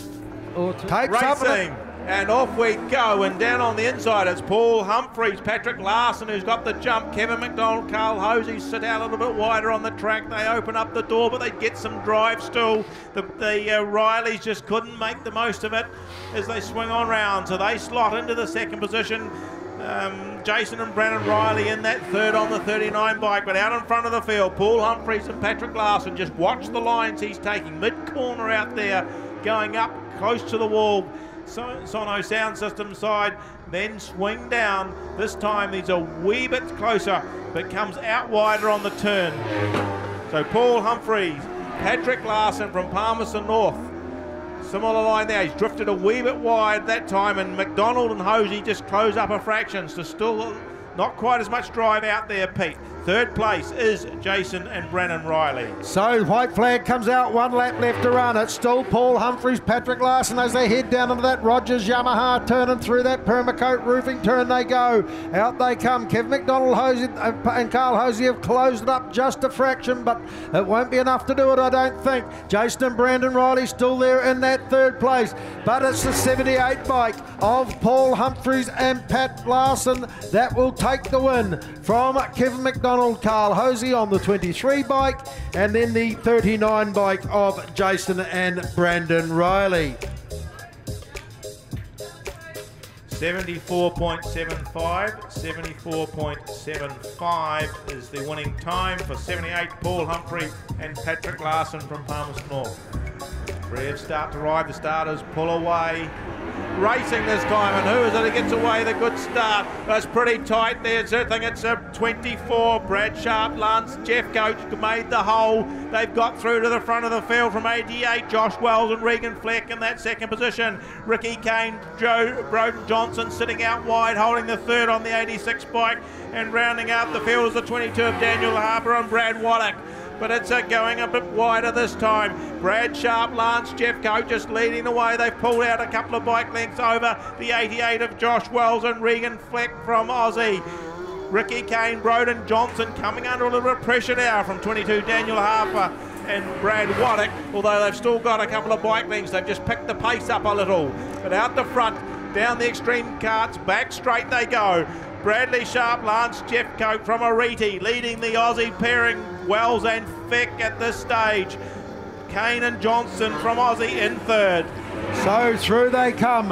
It's still Brad Sharp, Lance Jeffcoat leading the way. The 88 of Josh Wells, Regan Feck just gone back a little there, but still in that second position. Third place is Ricky Kane, Broden Johnson, and fourth place the 22 Daniel Harper and Brad Waddock. Well, what a great ride there from Brad Sharp, Lance Jeffcoat to take the win on that 24 bike over the 88 of Josh Wells and Regan Feck. And then the third position going to the 86 of Ricky Kane and Broden Johnson. Fourth place going to Daniel Harper and Brad Waddock. 74.78, 74.78 was the winning time. Right, heat 9. This will be an interesting one. The 1NZ, Richard Horn and Alistair Horn from Palmerston North. The 74 of Corey Lang and Gus Elliott. The 34 of Jason Kennedy and Johnny Casey. And the 18 of Wayne and Damien Bryce. Assistant starters all set. They're happy. Tapes going, away they go. The 1NZ of Richard and Alistair Horn look like they got into the turn one first, but through they come. Second place is Jason and Johnny Casey, Jason Kennedy and Johnny Casey. Third place is Wayne and Damien Bryce, and fourth place is Corey Lang and Gus Elliott. Third place, and fourth place is Wayne and Damien Bryce. Through they come. Well, challenge coming there from the second position. Corey Lang, Gus Elliott, right on the tail of Jason Kennedy and John Casey. Had an opportunity there. They've drifted out wide this time. Have they got the momentum? They're trying to square the corner off. The New Zealand champions, Richard and Alistair Horn, are well out in front. But Jason Kennedy, John Casey, they've recovered a bit. Oh, they got that wrong. And they all walk up. Then the Burrows coming. Oh, well. The Wayne and Damien Burrow came worse off of that one. They had they forced themselves infield as they're trying to take evasive action. But the white flag's out, Pete. Still that battle for that third place. So Jason and Johnny Kennedy, Jason Kennedy, Johnny Casey still there in that second place. Third place is still Corey Lang and Gus Elliott. Wayne and Damien Bryce feel they've been done a bit of an injustice, and they probably have. But Richard Horn and Alistair Horn, they'll take the win from Jason Kennedy, Johnny Casey in that second place, and third place going to Corey Lang and Gus Elliott. Well, yes, so as we say, we can watch the replay on the Southern Bolts and Fasteners replay here. We will see what happens. And it definitely looked like Wayne and Damien Bryce did take a little bit of evasive action. Well, that was the start. It was later on in the race. So Southern Bolts and Fasters, heat 10 in round 2. Chris Early, Nathan Davis, the 72 bike from Oreti in gate 1. From Palmerston North, Glenn Murray and Ann Plummer on the 21 bike in gate 2. Jason Harper, Mark George, the 16 bike are in gate 3. And the 17 bike from Oreti, Grant Lightfoot and Phil Rooney, gate 4.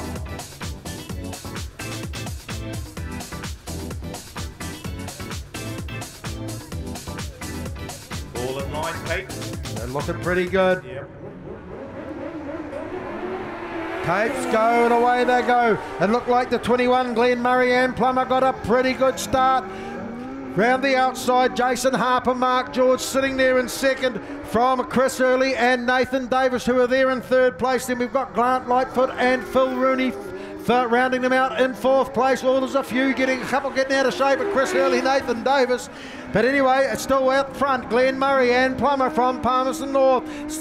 Jason Harper, Mark George sitting there in that second place. Third place still Chris Early and Nathan Davis, with Grant Lightfoot and Phil Rooney in that fourth position. There's a bit of pressure going on here as Chris Early, Nathan Davis, Grant Lightfoot and Phil Rooney head down into turns 1 and 2. Once again, Grant Lightfoot gets it all wrong. But look at Glenn Murray and Plummer. They've opened it up by 10, 15 bike lengths over Jason Harper, Mark George sitting there in that second place. Chris Early and Nathan Davis still there in third place, and fourth place Grant Lightfoot and Phil Rooney. Well, Glenn Murray and Ann Plummer, they've really stretched the rest of the field. We've lost a bit of excitement with the battle for those minor places. Lightfoot's still on the track, but I think he'll be excluded from it. He won't get any points, but he did come in field. So it's the win goes to 21. Glenn Murray and Ann Plummer over your local combination 16, Jason Harper, Mark George. Third place, 72, Chris Early and Nathan Davies. We're having a bit of a battle on there, and we did finish, but I think came in field. Rightio folks, race 22 in the program. The sidecars at round 2, heat 11, the Southern Bolts and Fasteners. New Zealand Sidecar Champs qualifying. James Douglas and Ricky Pubbin from Oreti, the 44 bike, gate 1. Bevan Nuttridge, Carl Foster from Moore Park, the 54 bike, gate 2. The 95 of Irwin Tree and Nigel Cookow will be in gate 3 from Oreti, and Jamie Pockington and Nathan Cannon also from Oreti into gate 4 on the 32 bike. Oh, there's a bit of a dispute over places here. There's James Douglas, Ricky Pupper on 1. Bevan Nuttridge, Carl Foster should be in gate 2. Yeah, they're on the wrong one. 54 should be over on 2. 54 and 2. But anyway, James Douglas, Ricky Pubbin are set down there. We're just waiting on Bevan Nuttridge, Carl Foster to move into line. Irwin Tree, Nigel Cookow set and ready. Jamie Pockington, Nathan Cannon there ready to go as well. Racing we go, and who's it going to be? They're trying to crowd. Oh, a bit of contact there as they close up. Irwin Tree's had to back off and got stuck in behind, and he's at the tail of the field. Meanwhile, out front, it is 44. The 44, James Douglas and Ricky Pubbin. A big battle going on for that second place. Bevan Nuttridge down on Carl Foster down on the inside. Ponkington, Jamie Ponkington, Nathan Cannon on the outer. They're fighting through the turn. Looks like Nuttridge has got the line, but he's run out too wide. Irwin Tree makes a fantastic move down the inside to move up from 4th to 2nd. So they swing through that right turn. Out in front, James Douglas, Ricky Pubbin are doing the business. It's Tree and Cookow, the big movers in this one. They've got up to the 2nd place and holding it quite comfortably from Ponkington and Cannon. Down at the back of the fields, Nuttridge and Foster. The pace is on out front as they swing on round. They'll pick up the white flag. Douglas and Pubbin go through. Douglas and Pubbin still there in first place. Irwin Tree, Nigel Cookow, they've made up a hell of a lot of ground after an early bit of a blue as they went down into turns 1 and 2. Third place still Jamie Pockington, Nathan Cannon. Fourth place still Bevan Nuttridge and Carl Foster, but make no bones about it, the checkered flag for James Douglas and Ricky Pubbin. Irwin Tree, Nigel Cookow will be pretty happy with that one after a bit of a blue earlier on in the race, coming in there in 2nd place. Third place going to Jamie Pockington and Nathan Cannon, and 4th place going to Bevan Nuttridge and Carl Foster. Well, I don't think they didn't sort of make much of a blue. It's just they got tight down there. Jamie Pockington and Nathan Cannon came down quite early in that race, and they crowded the field, and Irwin Tree just popped out the back there. Okay, folks, here we are, the couple of rounds down of the New Zealand Sidecar Championships, 44. That's pretty much, JD, the best race you've had so far. It's obviously a good start and just sort of cruised away with it a wee bit. Yeah, the track's pretty slick out there. In that first heat, we certainly struggled with the first heat out for the day, so the track was real wet. Ended up getting 3rd, which was terrible, so we really need another win, and yeah, hopefully we can get through the repechage at least. Well, that's what it's going to be, because if you don't win every single race, you're in trouble, aren't you? Yeah, that's right, eh? Yeah, you can't do much about it, I guess. You got some people putting off behind us, eh? Yeah, I do, yeah. Yeah, we'll get to him shortly, eh? Yeah. Alrighty, so what's the plan now? So obviously you've got to try and get at least another win under your belt and see what happens to the repechage. Yeah, that's right. Hopefully we can do something in this next heat. It's got quite a hard heat, so yeah, we'll change the bike a little bit, and yeah, hopefully all goes well. Okay, well, the only thing we can do is wish you the best of luck. Sponsor look after you on the bike? South Coast Customs, Perium Hedge Cutting, Extreme Carts, An Eye for Design, Winter Motorcycles, Royal Bush Transport, and Creation Signs. I forgot anyone. There we go. Well done, mate, and best of luck for the rest of the meeting. Cheers, Jason. Rightio, folks, won't be too long. We'll be back underway with round 3 of the Southern Bolts and Fasteners New Zealand Sidecar Champs qualifying heats. And we should be seeing coming out in gate 1 the 24 of Brad Sharp and Lance Jeffcoat from Oreti, the 53 of Ben Morris and John Erskine from Moore Park, the 39 of Jason and Brandon Riley from Moore Park, and the 1NZ of Richard and Alistair Horn from Palmerston North, who will be in gate 4. So Brad Sharp, Lance Jeffcoat, gate 1, Ben Morris, John Erskine, 53, gate 2, the 39 of Jason and Brandon Riley, gate 3, and gate 4, the 1NZ of Richard and Alistair Horn. Well, the horns are out on the outside here. Just getting in, Joe Hughes is bringing right up across that wheel on the line. That's take a little bit further back. Off they go, and who have we got is this down on the inside. Oh, what a good start. Bradley Sharp, Lance Jeffcoat, preparing around the outside with the horns, and they have to slot back into second position. Looks like it's Jason and Brandon Riley holding third at this stage, with the 53 Ben Morris, John Erskine in that fourth spot. But there's a battle looming out here at the front of the field. The 24, Bradley Sharp, Lance Jeffcoat, oh, they've gone out wide. Have they got the momentum? Yes, through that loose little bit there, they've still managed to pull away. They're out in front from the Richard and Alistair Horn holding that second position. They now tighten up this turn as they come down, click another lap off, and they've actually made an advantage in through that Rogers Yamaha turn. They're sitting mid-tractional, there's that loose spot, but they're just so far ahead, still got some momentum, it doesn't make too much difference. So it's Bradley Sharp, Lance Jeffcoat leading them round. They'll pick the white flag up, Pete. Richard and Alistair Horn in that second spot. So here we go. Brad Sharp, Lance Jeffcoat leading. Oh, Richard and Alistair Horn have got it all wrong as they go through. No, they stopped. They stopped. They stopped. There's I think, not sure, did I see any? There was a red flag out. Their boys are ready.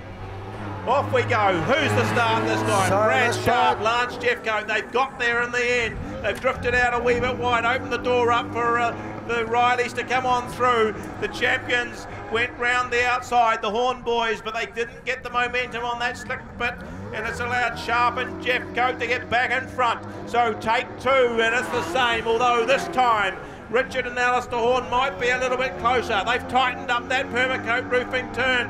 The momentum's with Bradley Sharp and Lance Jeffcoat. They keep the pace up. They can go a little bit wider, just get the bike turned.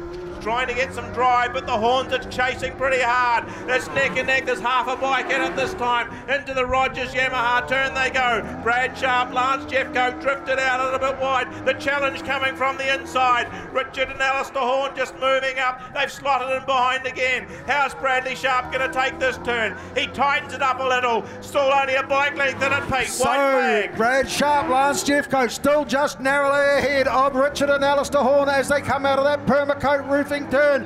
Down the back straight they go for the final time. They swing into the talking heads here turn. Brad Sharp, Lance Jeffcoat, Richard and Alistair Horn come wide round the outside. It's a drag to the line. There was only a half or 3/4 of a bike length in it. And the win going to Brad Sharp and Lance Jeffcoat on that 24 bike over the 1NZ of Richard and Alistair Horn from Palmerston North, having to be content with second. And third place there going to Jason and Brandon Riley. I see we've got the wee offshoot there to get them across and out of the track pretty quickly, but it's a shame with a race like that those front bikes can't go fully round the track, whereas I'm sure they would have got a great an ovation as it were. From the crowd. Right, down in gate 1, the 7 bike from Nelson, Knuckle Hill and Sean Solly. In gate 2, Luke Twaits, Neville Chalmers. Gate 3 is Wayne and Damien Bryce from Moore Park. and the 44 of James Douglas and Ricky Pubbin round them out here on the 44 bike in gate 4. Southern Bolts and Fasteners, round 3, heat 2 of the New Zealand Sidecar Champs qualifying. Tapes up and away they go from gate 2. It looks like Luke Thwaites and Neville Chalmers got the best of it. Round the outside of them, James Douglas and Ricky Pubbin looking for that bit of drive, and they get it. They put their nose in front. Luke Thwaites, Neville Chalmers back to second. Third place is Knuckle Hill, Sean Solly from Nelson sitting in that third position. And fourth place is Wayne and Damien Bryce. Wayne and Damien Bryce actually snuck back in front into that third place. But out in front, it's the 44 of James Douglas and Ricky Pubbin as they head down into that new field, all those turns. Luke Thwaites, Neville Chalmers keep it tight down on the pole line as they come through and head down into turns 1 and 2 again. The 18 of Wayne Bryce and Damien Burrows still sitting there in third place, and Knuckle Hill, Sean Solly having to be content sitting there in fourth. James Douglas, Ricky Pubbin once again, smooth as you like through the Hayes and Sons turns. Luke Thwaites and Neville Chalmers not giving up. They're pretty close to them as they head down through into that Rogers Yamaha turn. They keep it tight. James Douglas, Ricky Pubbin up in the middle of the track. They actually come out a wee 4 or 5, 6 bike lengths ahead of them as they head down into turns 3 and 4 once again. They go up and wide. Luke Thwaites, Neville Chalmers get pretty close to them. There's a battle royale on here. The 29 of Luke Thwaites, Neville Chalmers just get their nose in front. The race is over. Yeah, the race is over. The race is over. Yeah, no, I'm not sure what you were doing, Pete. I wasn't watching the flags, I was watching the bike. That was... Oh, I let you go. I thought you might have run out of here. I let you go on that one, but no. Ricky, James Douglas, Ricky Pubbin, they just snuck in there. They drifted out a bit wide. What a challenge from the inside from Luke and Neville. Rightio, Southern Bolts and Fasteners, round 3, heat 3. Mike Warwood, Stephen Burrows, the 96 bike, they're down in gate 1. The 23 of Kevin McDonald, Carl Hosey, they'll be in gate 2. The Oreti boys, Josh Wells and Regan Feck on the 88 bike, also representing Oreti, but from Australia in gate 3. Then gate 4, Paul Anderson, Nick Case from Ruapuna on that 28 bike are out here in gate 4. Mike Warwood, Stephen Burrow. Burrow just getting up. Kevin McDonald, Carl Hosey. Hosey gets himself in position. Regan Fix just forward. So to his Case. Racing this time, and it was the 88. Josh Wells, Regan Figure got a good start. They head themselves just narrowly into the turn ahead of Kevin McDonald, Carl Hosey. Oh, he got taily there. Has come in field. So it leaves the door open for the rest of them. Who we got going round? I think it's the 28 of Paul Anderson. Nick Case has moved up into that second position from 96. Mike Warwood and Stephen Burrow. But out in front, Josh Wells, Regan Fleck just starting to pull away. These other two Christchurch combinations will have a wee bit of a battle for that second place. Currently it's Paul Anderson and Nick Case just drifting out a little bit wide. Mike Warwood, Stephen Burrow just closed up. They're now changing lines, trying to keep it tight on that turn. Anderson's gone a bit wide. More Warwood's got some momentum, powers through. Oh, a wee bit of a touch. He looks back to see if they're all right, and then lets them go ahead again as the white flag comes out. So it's the 88 of Josh Wells, Regan Feck leading the way here from Paul Anderson and Nick Case in that second place, and Mike Warwood, Stephen Burrow still there in that third position. But make no bones about it, Josh Wells, Regan Feck with a handy margin here will take the win. It looks like it's going to be the 96 of Mike Warwood and Stephen Burrows that will take that second position, overhauling Paul Anderson and Nick Case as they came out of turn 4 and just pipping them at the post. So, sidecars round 3, heat 4, Southern Bolts and Fasteners, 3NZ, Andrew Buchanan, Denny Cox from Moore Park are in gate 1. Jason Kennedy, Johnny Casey, the 34 bike, they are in gate 2. Ricky Kane, Broden Johnson, the 86 bike are in gate 3, and Scott Ado and Dylan Carney are in gate 4 on that 19 bike.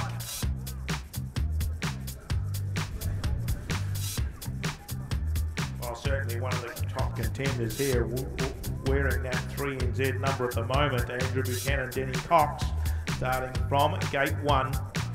We're hoping that 19, your local pairing, Scott Ado and Dylan Carney, have a better run this time. They're on the outside on 4. Broden Johnson in behind Ricky Kane.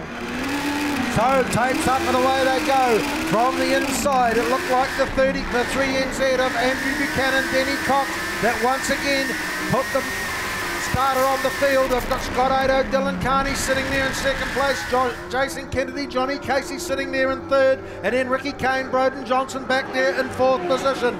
But it's a 3 NZ of Andrew Buchanan and Denny Cox that lead the way now. Johnny Casey, Jason Kennedy and Johnny Casey putting a bit of pressure on Scott Ado and Dylan Carney as they go down into turns 3 and 4.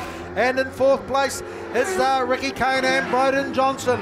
But 3 NZ, Andrew Buchanan, Denny Cox with a handy 8 or 10 bike length lead from Scott Ado, Dylan Carney as they head down that back straight once again with Jason Kennedy and Johnny Casey still there in that third position.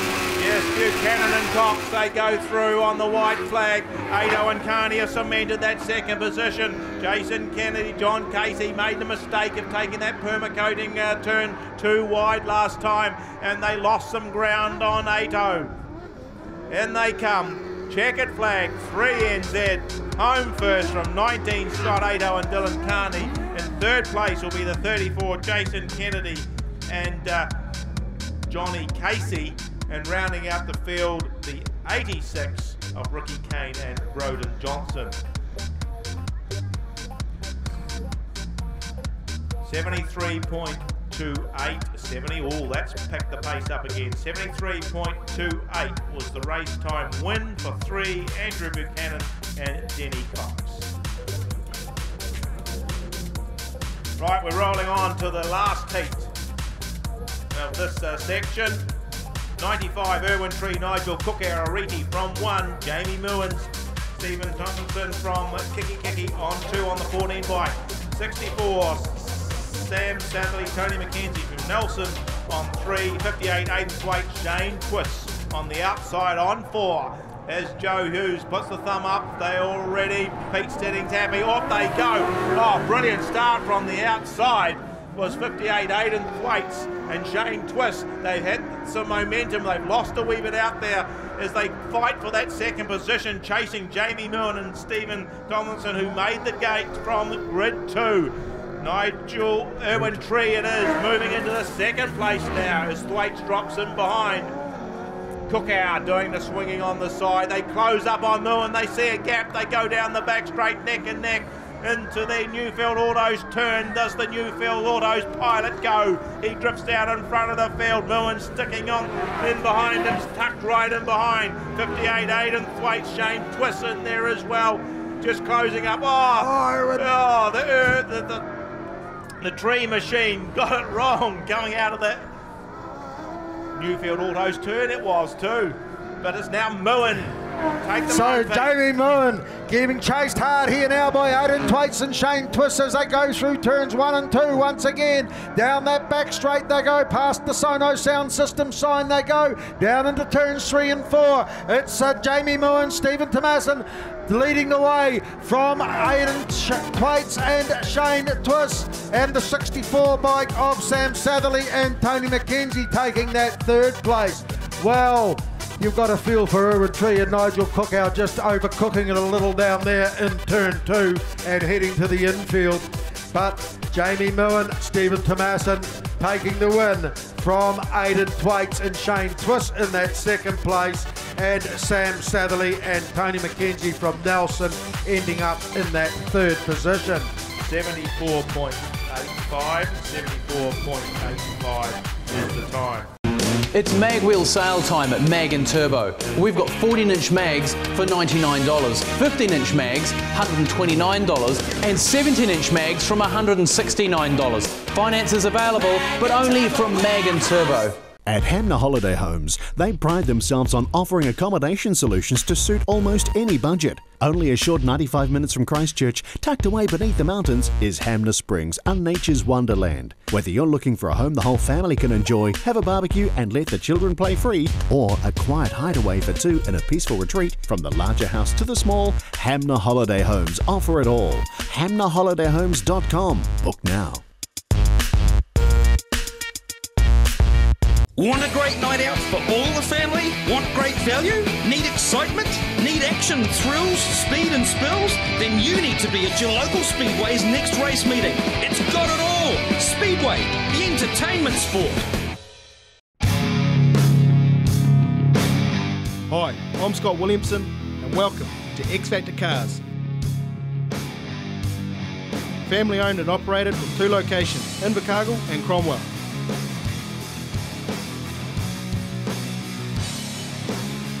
Specialising in everything V8 from Holden Ford, HSV, FPV, and with Southland's biggest selection of American muscle, we've got most bases covered. You only live once, but if you do it right, once is enough. Get the X Factor. Yes. So those that are up in the points, up with the holding the 8 and 9 points, 7, 8, 9 points, are all in there with a chance. There's quite a few of them, but this time, Tape's going away, they go from the middle. It looked like the 16 of Jason Harper and Mark George got away pretty smartly, but Paul Humphrey, Pat Larson beat the whole lot of them. Jason Harper, Mark George sitting there in second, they go wide. But then there's a wee bit of a problem. Somebody there, who was that? That was Paul Humphreys and Pat Larson. They struck a few problems in there and they all bulked up. And the 32 of Jamie Pocklington and Nathan Cannon have gone through into first place. Second place is Paul Humphrey, Pat Larson, and third place is Jason Harper, Mark George, Stan Ross, Chris Leedon go to the infield. Yeah, so Chris, at the moment, it's Jamie Pocklington, Nathan Cannon.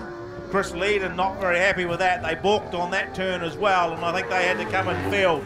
So I think that's what he was protesting about, but it's certainly a good run here from Jamie Pocklington and Nathan Cannon out the front, being chased pretty hard by Paul Humphreys and Patrick Larson. Jason Harper, Mark George sitting out there. Red flag coming out.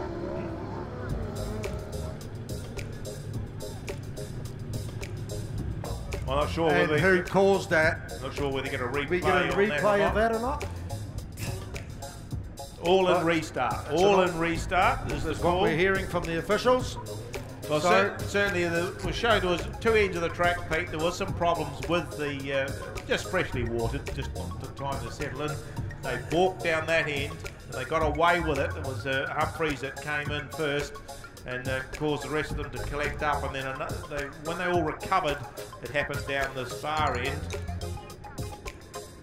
So once again, Jamie Pocklington, Nathan Cannon will line up in gate 1 on that 32 bike. Paul Humphrey, Pat Larson from Palmerston in gate 2, the 78 bike, the 16 bike of Jason Harper, Mark George from Oreti gate 3, and Stan Ross, Chris Leedon on the 84 bike from Oreti gate 4. Just lining them up, take 2. Tapes up and away they go. This time the 78 bike, Paul Humphrey and Patrick Larson got away pretty smartly. Jason Harper, Mark George are right in there amongst it as well, along with Jamie Pocklington and Nathan Cannon. There's a bit of a battle on for 2 and 3 here as they head down into that ILT Foundation turn. It's Paul Humphreys and Pat Larson that are just making the best of it. Oh, Jamie Pocklington, Nathan Cannon head to the infield. Jason Harper, Mark George move up into second. Stan Ross, Chris Leedon sitting there in third place. So that was a bit of a shame for those guys. So Jason Harper, Mark George, as they go back down into the talking heads here turn, it looks like they're trying to put a bit of pressure on Paul Humphrey, Pat Larson. It didn't quite pay off for them. They lost a bit of ground as they come back down through into turns 1 and 2 through the Rogers Yamaha turn they go. Paul Humphreys, Pat Larson still in front of Jason Harper, Mark George from Oreti on that 16 bike. Stan Ross, Chris Leedon still there in third position. The white flag will come out this time. It's Paul Humphreys and Pat Larson. Yes, and they go on through into that McLeod diesel turn, sitting out mid-track again. Bit more drive there this time. Jason Harper, Mark George in that second position, followed by Stan Ross and Chris Leed, and that's the way they'll finish. Freshly groomed track, a little bit tricky there. 78, Paul Humphrey, Patrick Larson, home first from 16 from Oreti, Jason Harper, Mark George. The Palmerston North pairing just too good in that one. Stan Ross, Chris Leedon on bike 84 in that third spot. Very, very unfortunate for Jamie Pockington and Nathan Cannon. They had the lead in that first one until it was stopped for the rerun. So, Southern Bolts and Fasteners Sidecars round 3, heat 7. 47, 80 Drake and Kieran Satherley from Nelson are in gate 1. Gate 2 is Fraser and Johnny Gillespie on that 11 bike. Craig McMaster, James Dawson from Oreti on the 43 bike. Gate 3, Grant Lightfoot, Phil Rooney, gate 4. Also from Oreti. Racing this time and a good start from the outside. McMaster pulls away, gets down quickly. Craig McMaster, James Dawson leading them out, but then they've dropped out too high and they've dropped out because 17 it is. Lightfoot and Rooney get to the front. McMaster and Dawson trying to come round the outside. They do that. They get round to Lightfoot and Rooney. Fraser and Johnny Gillespie holding that third position from the 47 bike of 80 Drake and Kieran Satherley from Nelson. The Gillespies pick some drive up. They're close on Lightfoot's tail this time. Sitting out wide, powering round the outside. Still McMaster and Dawson in front. Lightfoot still got the second position. Then comes the Gillespies in third. Now they're challenged by the 47-80 Drake, Kieran Satherley on Gillespie's tail. Down the back straight. While all this is happening, McMaster and Dawson jump out to a good lead. So McMaster and Dawson leading the way here. Fraser and Johnny Gillespie. They've had a problem. They've struck a problem. So it's Lightfoot and Rooney that are coming under pressure now from Fraser and Johnny Gillespie as they head down that back straight for the final time. 80 Drake, Kieran Satherley go up into second place. Lightfoot overcooks it and heads to the infield. So Fraser and Johnny Gillespie, they're going to race to the line. They take first place. Absolutely fantastic. Second place going to 80 Drake and Kieran Satherley. Grant Lightfoot and Phil Rooney coming under a bit of pressure on that back straight and overcooking it and running infield. So, heat 8 of the sidecars in round 3 of the Southern Bolts and Fasteners New Zealand Sidecar Champs qualifying. The 4K bike from Kihi, Dave Gannon and Raymond George. The 74, Corey Lang and Gus Elliott, gate 2. Lionel Green, Shane Breacher in gate 3. And gate 4 is the 22 bike from Oreti of Daniel Harper and Brad Waddock. Well, certainly Corey Lang and Luke or Gus Elliott, as we know him, they've had a few hassles. Brother Scott there doing the pushing. Doesn't seem to want to fire up for them too easily. They'll be the last ones to come into line. David Cannon, Raymond George from Kiki on gate 1, bike 4. 74, Corey Lang, Luke Elliott, Moore Park on 2. 73, Lionel Green, Shane Breach, Moore Park on 3. 22, Daniel Harper, Brad Waddock, Oreti 4. Tapes up and away they go. Who gets the best of it? Lionel Green, Shane Breach got away pretty smartly, but it was down on the inside. Dave Gannon, Raymond and George, they go a little bit wide. Lionel Green, Shane Breach come out in front as they come out of turns 1 and 2. Dave Gannon, Raymond George sitting there in second place. Corey Lang, Gus Elliott third place, and Daniel Harper, Brad Waddock are in fourth position. There's not a lot in it at the moment as they head back down through that Rogers Yamaha turn. It's Lionel Green, Shane Breach, the second place getters of Dave Gannon, Raymond George. They get it a little bit wide, but Corey Lang, Gus Elliott didn't quite take advantage of it. They're still sitting there in third place, but it's Lionel Green and Shane Breach as they go through turns 1 and 2 once again. Second place, still that 4K bike. The bike's broken down. There's some problems there. Bit of a shame for Lionel Green, Shane Breach. The white flag comes out. It's Dave Gannon and Raymond George from Kihi that are leading the way.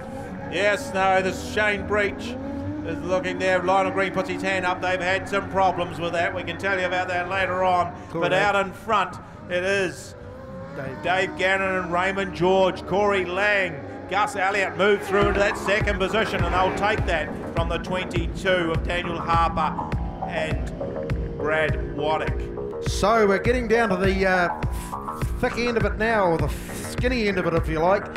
Sean Kerr, Robin Poole from Oreti, Darren down in gate 1 on that 48 bike. Clint Warwood, Sonia Duncan from Ruapuna on the 98 bike in gate 2.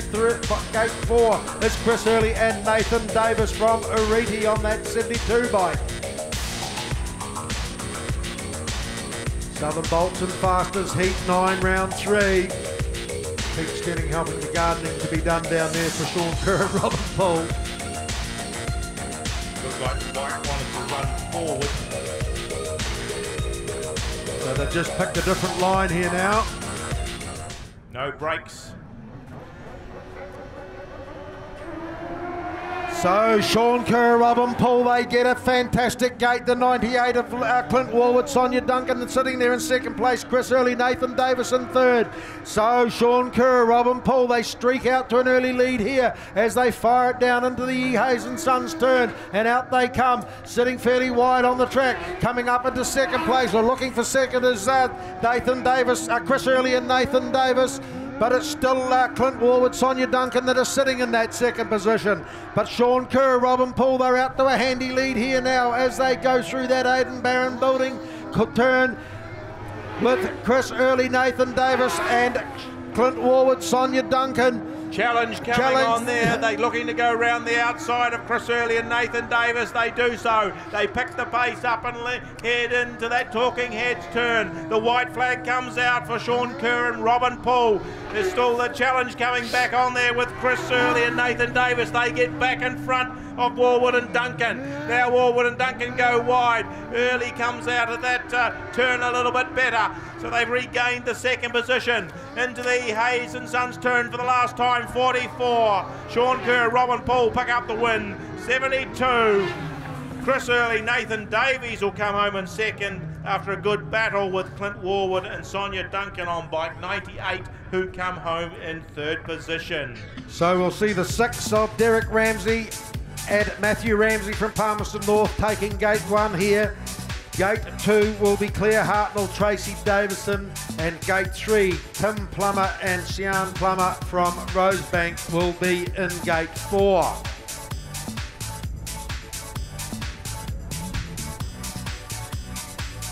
Tim and Sian just on the outside here.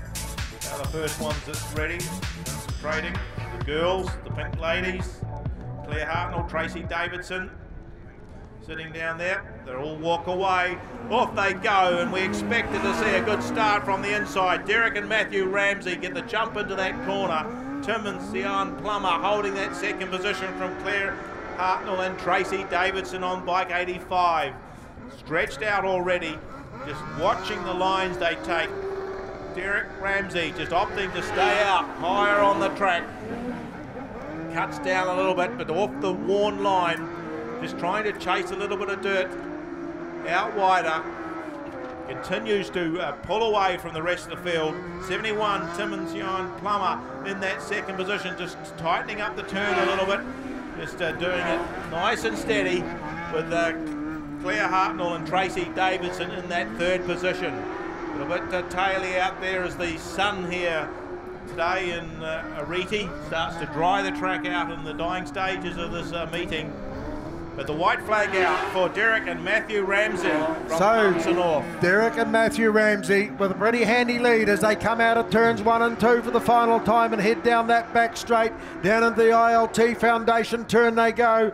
Second place still Tim and Sian Plummer. Claire Hartnell, Tracy Davison trying everything they can.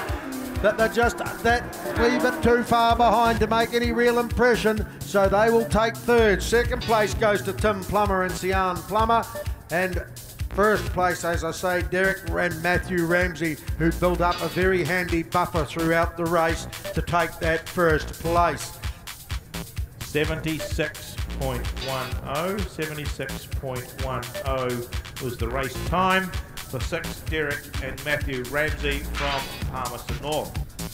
So, the 4 of them lining up here, Glenn Murray and Plummer, with the 21 bike from Palmerston North. Tony Hislop, Mitch Byers from Palmerston North, that 77 bike sitting in gate 2. From Rosebank, the 26 of Peter Adams, Jason Hare and Ada Ching. Racing and off they go. A good start on the inside there. Oh, the boys, Adams and Jason Herrera got bumped around and Herrera nearly came off, but he stayed on. They're now moving up around the outside of 77. Tony Hislop and Mitch Byers to get that second position, but they're chasing Glenn Murray and Ann Plummer. Red flag, is it? Well, Yes, it sounds like there's a red flag. I imagine that'll be something to do with that first corner, because they really got crowded a bit tight there, and man, oh man, Jason Herrera was lucky to stay seated. So we see a replay of that as they come through. Brilliant replay, Southern Bolts and Fasteners. So we're lining up again. We'll just see what happens. Racing this time and away a bit cleaner, nice and steady, but it's still Glenn Murray and Ann Plummer from Great Ones got out in front. Pushing through is Tony Hislop and Mitch Byers. They've got to the second position. Back at the tail of the field was Peter Adams and Jason Herrera, but they've made one spot up already, got round Nathan Ching and Shay McWilliam. Glenn Murray and Plummer out in front. Tony Hislop, Mitch Byers from Palmerston North just doing the business in the second position, and the Peter Adams and Jason Herrera from Rosebank in trailing in third at the moment. They've got a lot of ground to make up. They're just covering Nippy Ching and Shay McWilliam, but I'm not sure they're looking at. They just let them go ahead. Now they've dropped to the tail of the field, so we'll just see what happens, whether there's a problem with the bike or they've thought they had impeded them or something. We're not sure, but it's Glenn Murray and Plummer, Pete, that pick up the white flag. So, yes, followed by the 77 of Tony Hislop. Mitch Byers still there in that second place, and the 99 of Nathan Ching and Shay McWilliam in that third place. Through they come.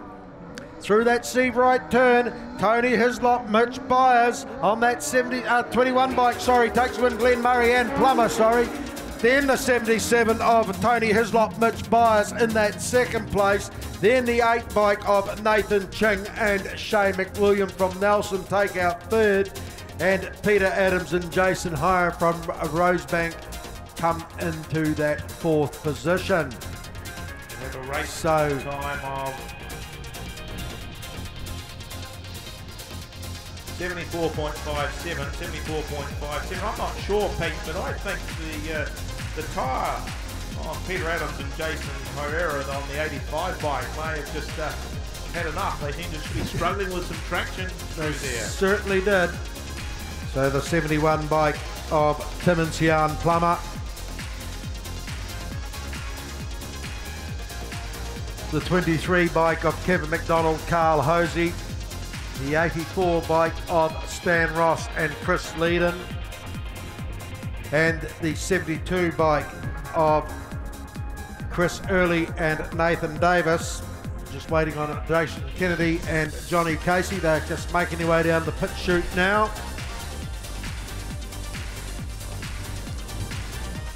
They will fill up the fifth position.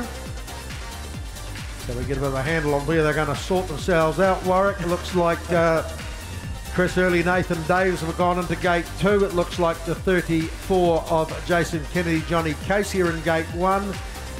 71, Tim and Sian Plummer, gate 3. Stan Ross, Chris Leedon, the 84 bike in gate 4.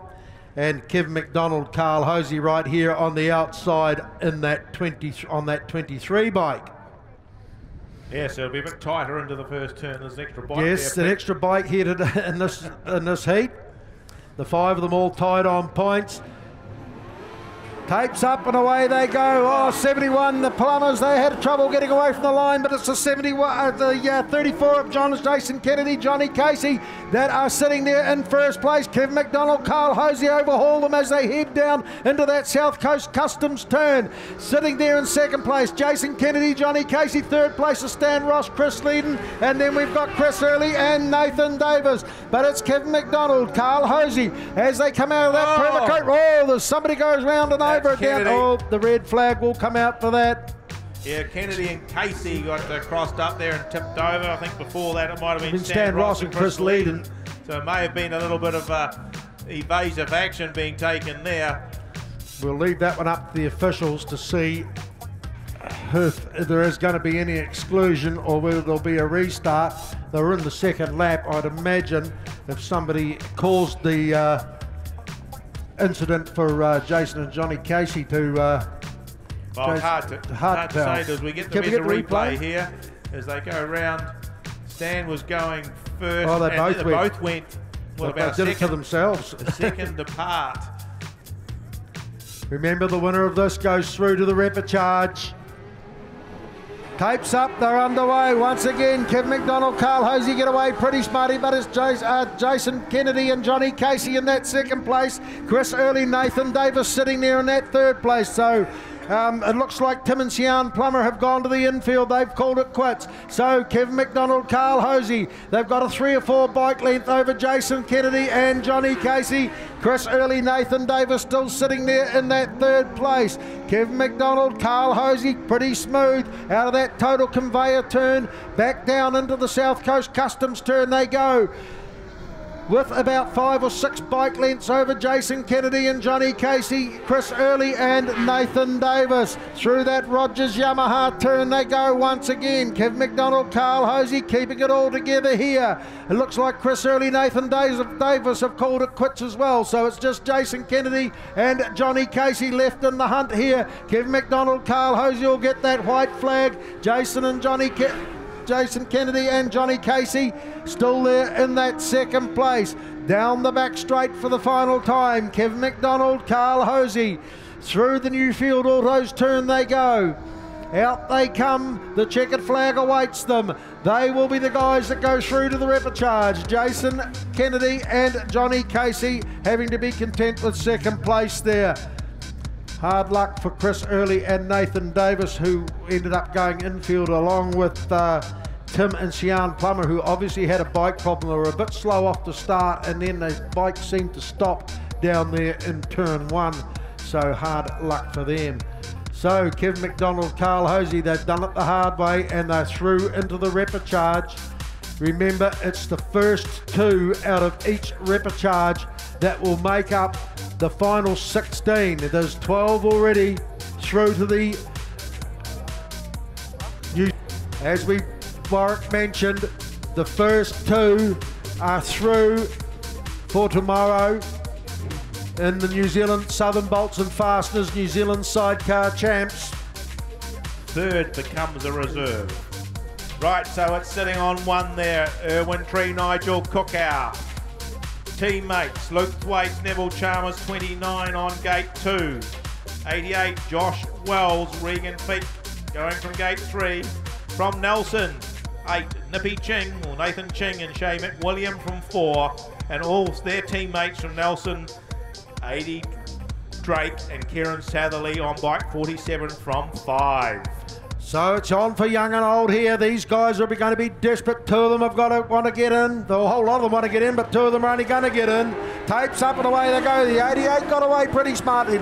Erwin Tree, Nigel Cookow with the first ones down of that turn. Is a hell of a bunch up. They've left that gap open for 80 Drake and Kieran Satherley. They could throw a blanket over them. Who was at the shot down the outside? 80 Thwaites and Neville Chalmers. Luke Thwaites, sorry, and Neville Chalmers coming through into that first place. Erwin Tree, Nigel Cookow sitting there in second.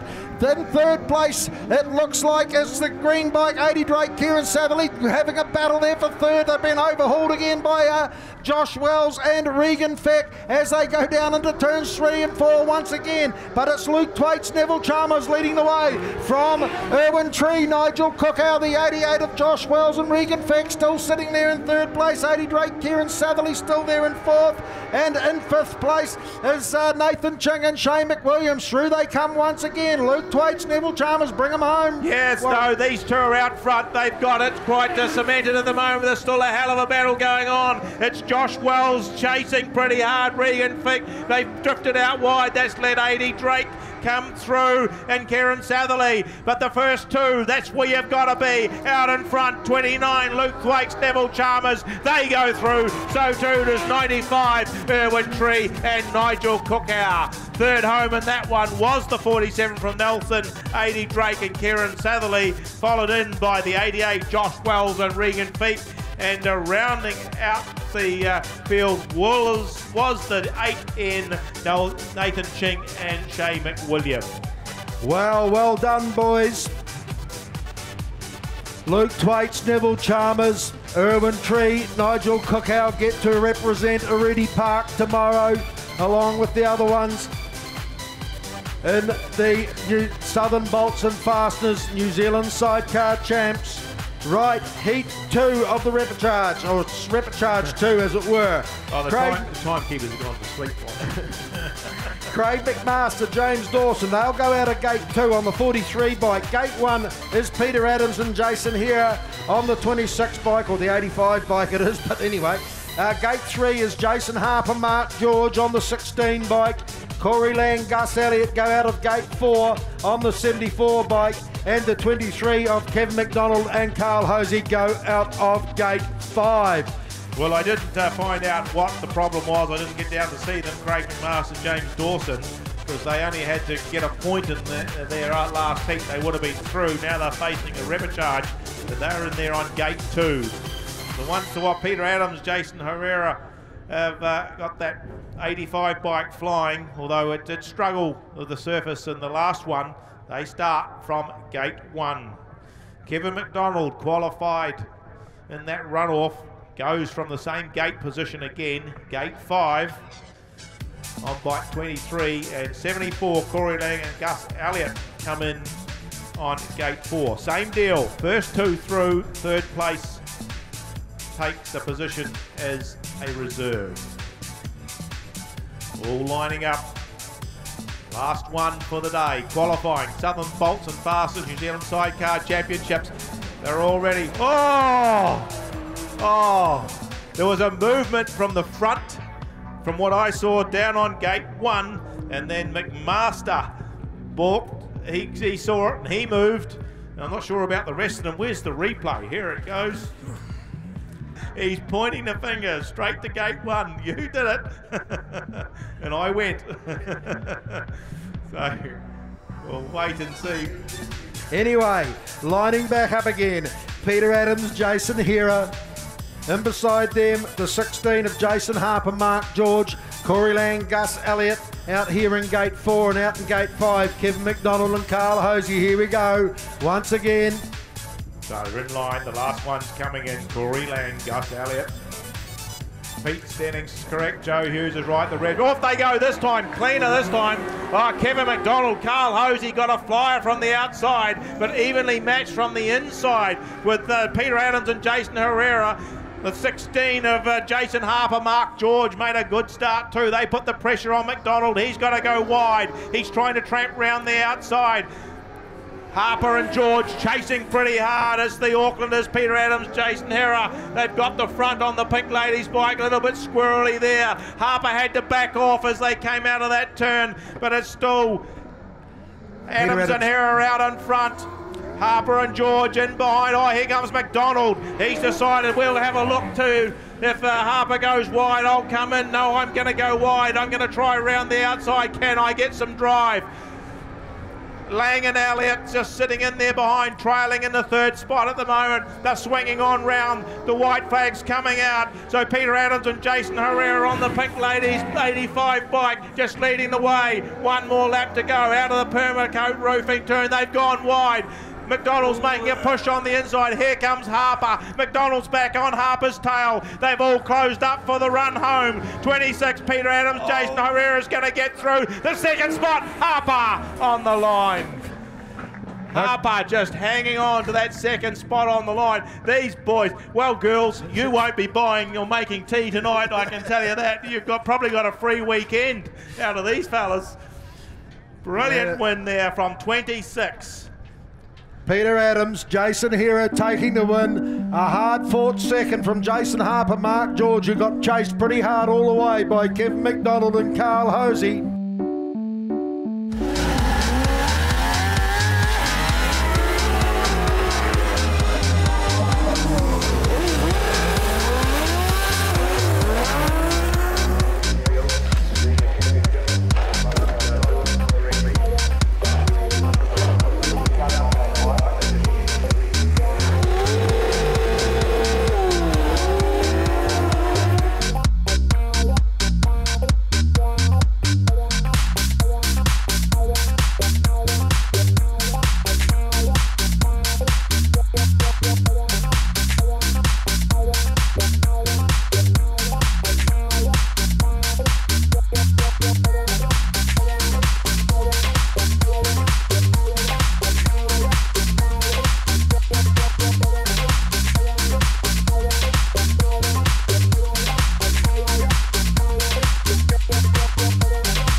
Alrighty folks, here we are with the Six Peak bike that's obviously qualified for tomorrow night's New Zealand Sidecar Championships finals.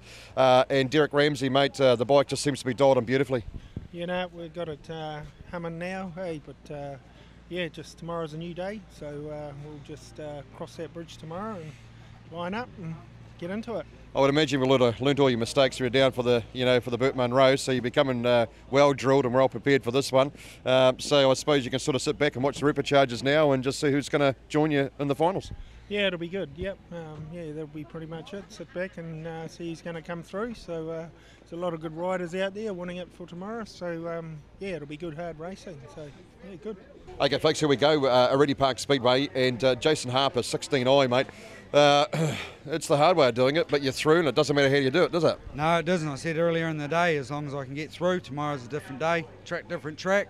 But I set up now on my bike, and no, looking forward to it. And that seemed to be the thing you were lacking today, was maybe that little bit of a setup. You thought you might have had an edge going into the meeting, but obviously as the meeting progressed, you were chasing your own tail all day. I was. The track's looking right off. Everyone was scrambling to try and find a bit of drive and get a grasp on it. It took me to now to actually sort of get something that worked. So, no, real pleased, real bummed for McMaster and stuff. That was pretty hard done by, but no, that's racing. It is what it is, mate, and we felt a bit sorry for him as well, because obviously the more of the guys from Oreti Park we can get through, the more chance we've got of winning. So, so, hey, mate, can't take it away from you though, mate. Congratulations. Look forward to see what you can do. Let's hope you can get a set up tomorrow. Awesome. Hey, thanks, Jace. Thanks, team.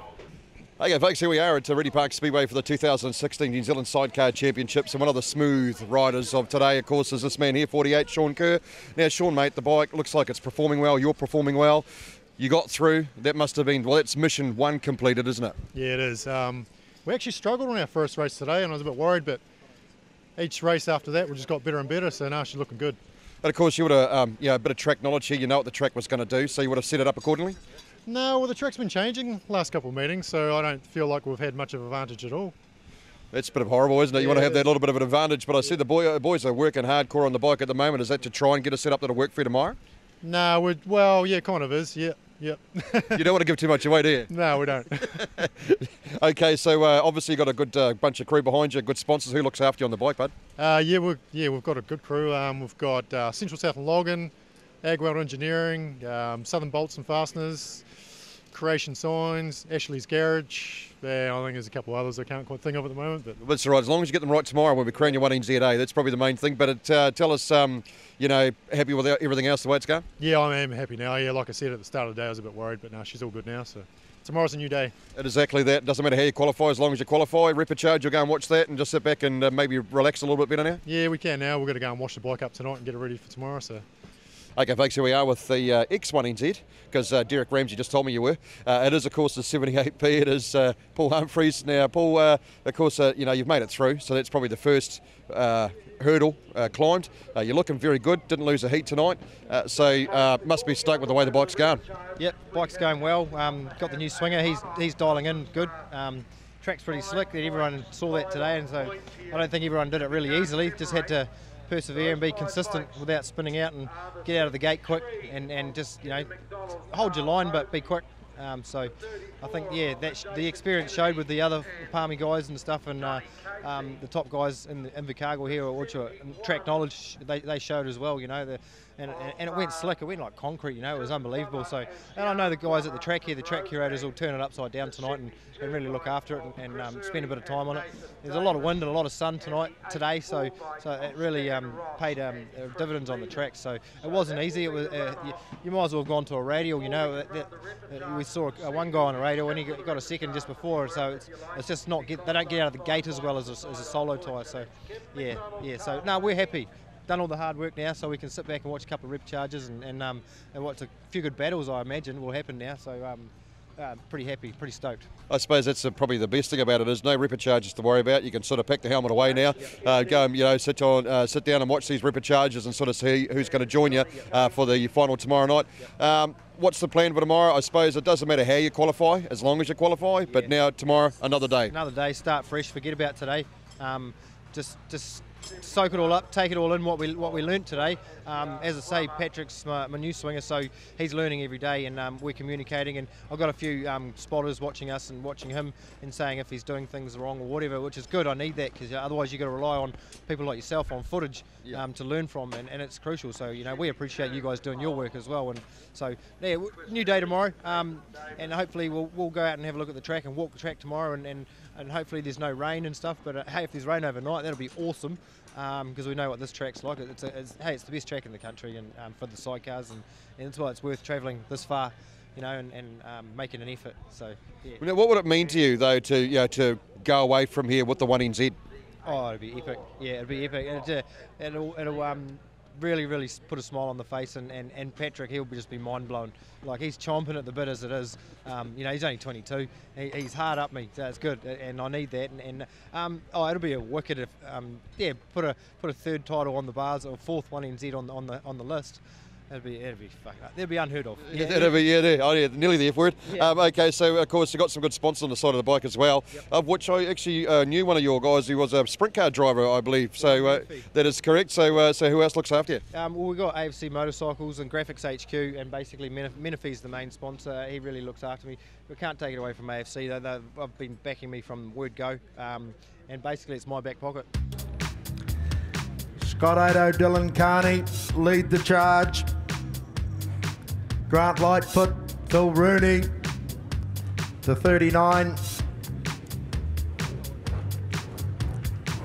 Bike. Jason Riley, Brandon Riley. We've got Glenn Murray and Ann Plummer. Andrew Buchanan, Denny Cox. Richard Horn, Alistair Horn.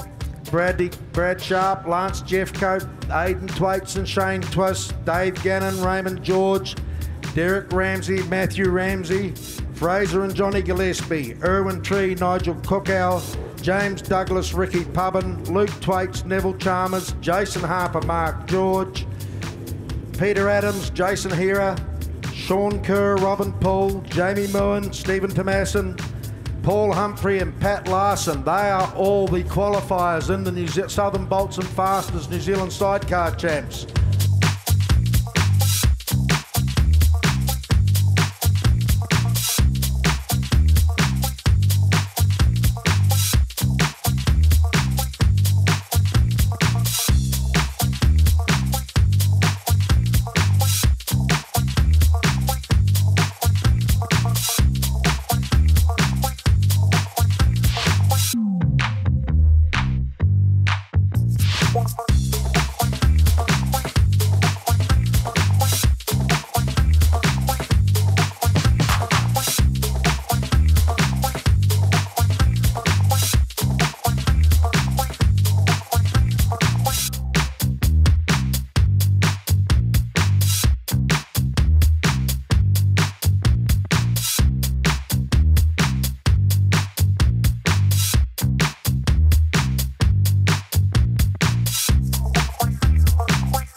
Great to see we've got all the 16 competitors in the Southern Bolts and Fasteners New Zealand Sidecar Champs.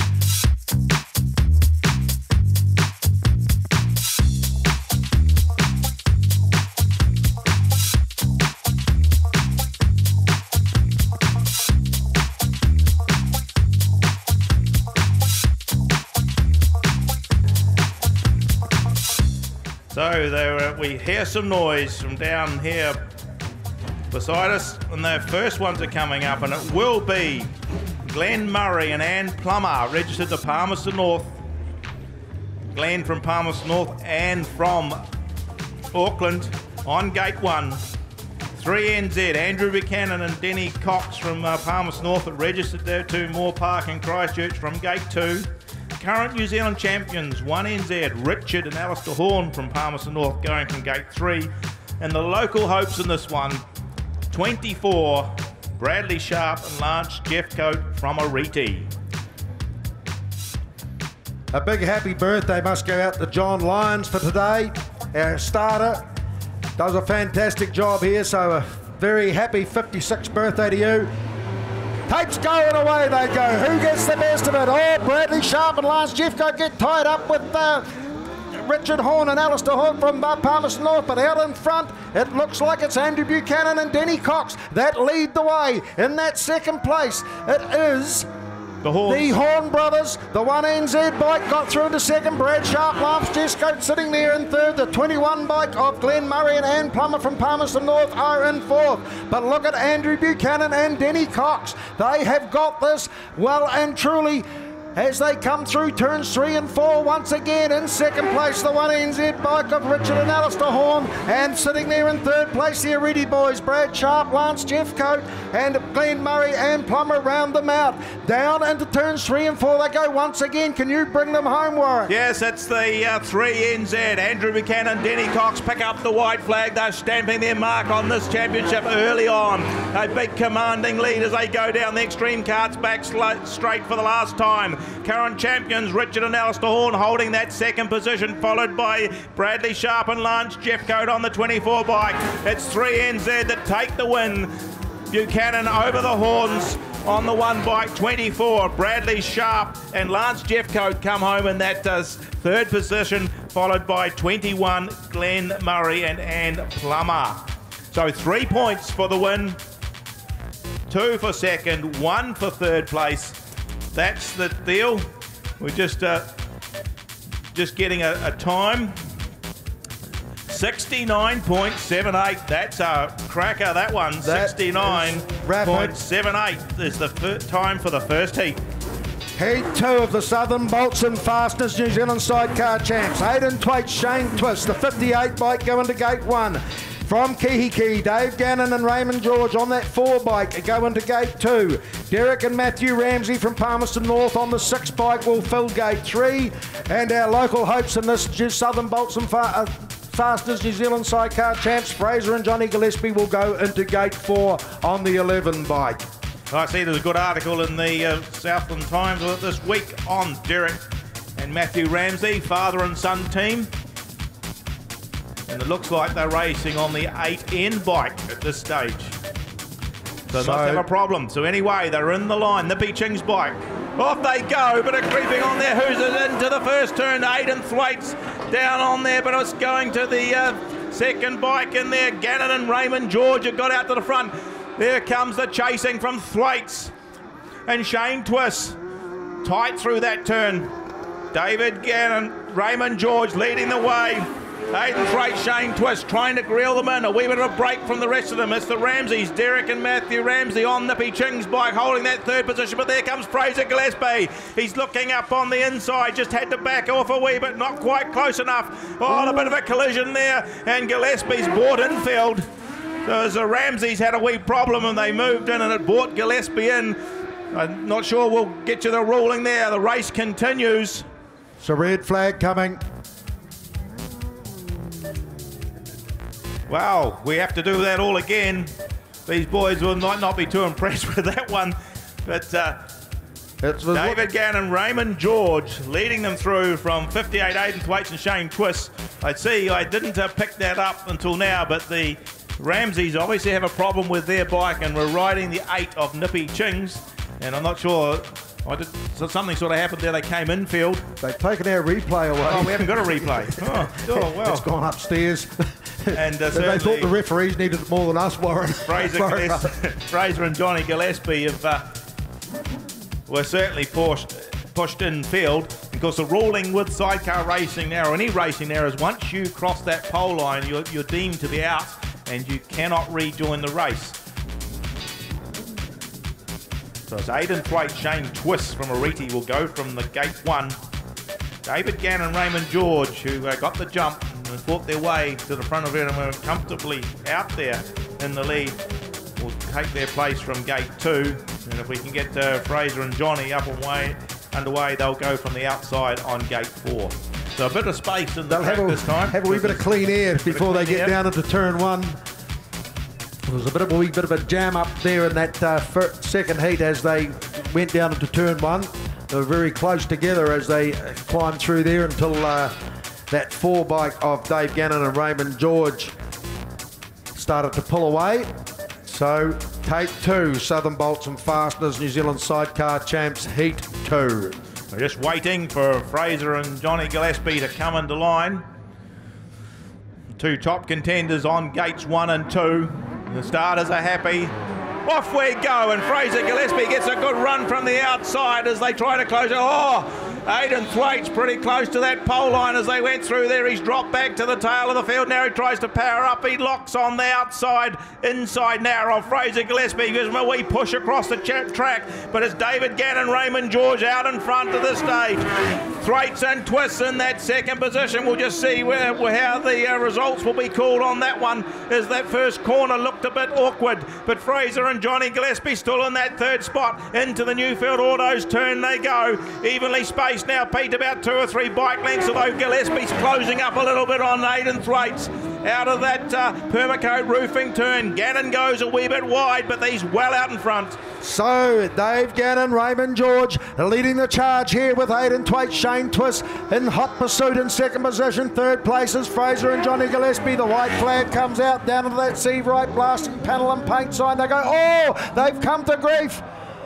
Dave Gannon and Raymond George had a stoppage there. Something happened.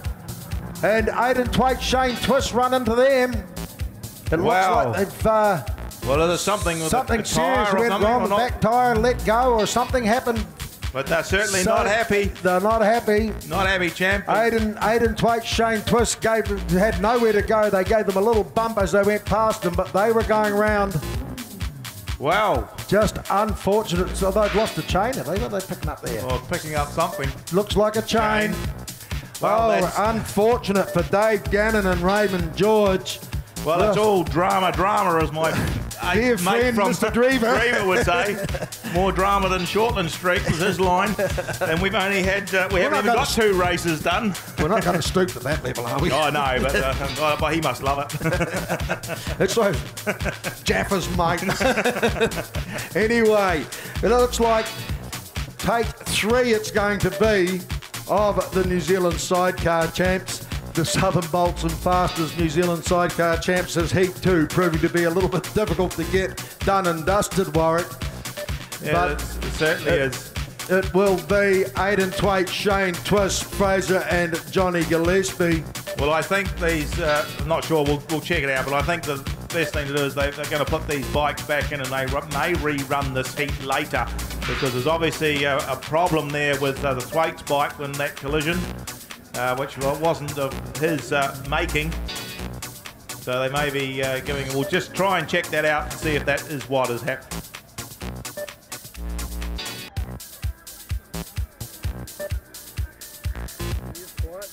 So there'll be a rerun later after this round.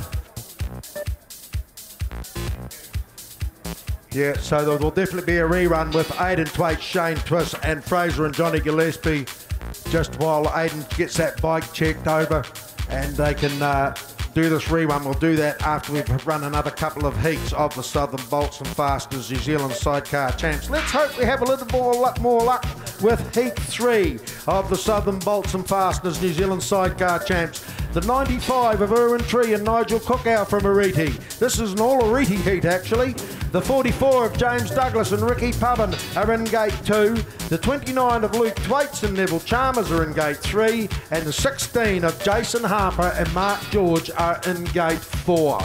Well, if you go around to any sidecar meeting in the South Island and you front it up at the end of the day with this particular lineup, it's almost like a final on its own. But this is the first for these lads, and they've got to get the points on the board.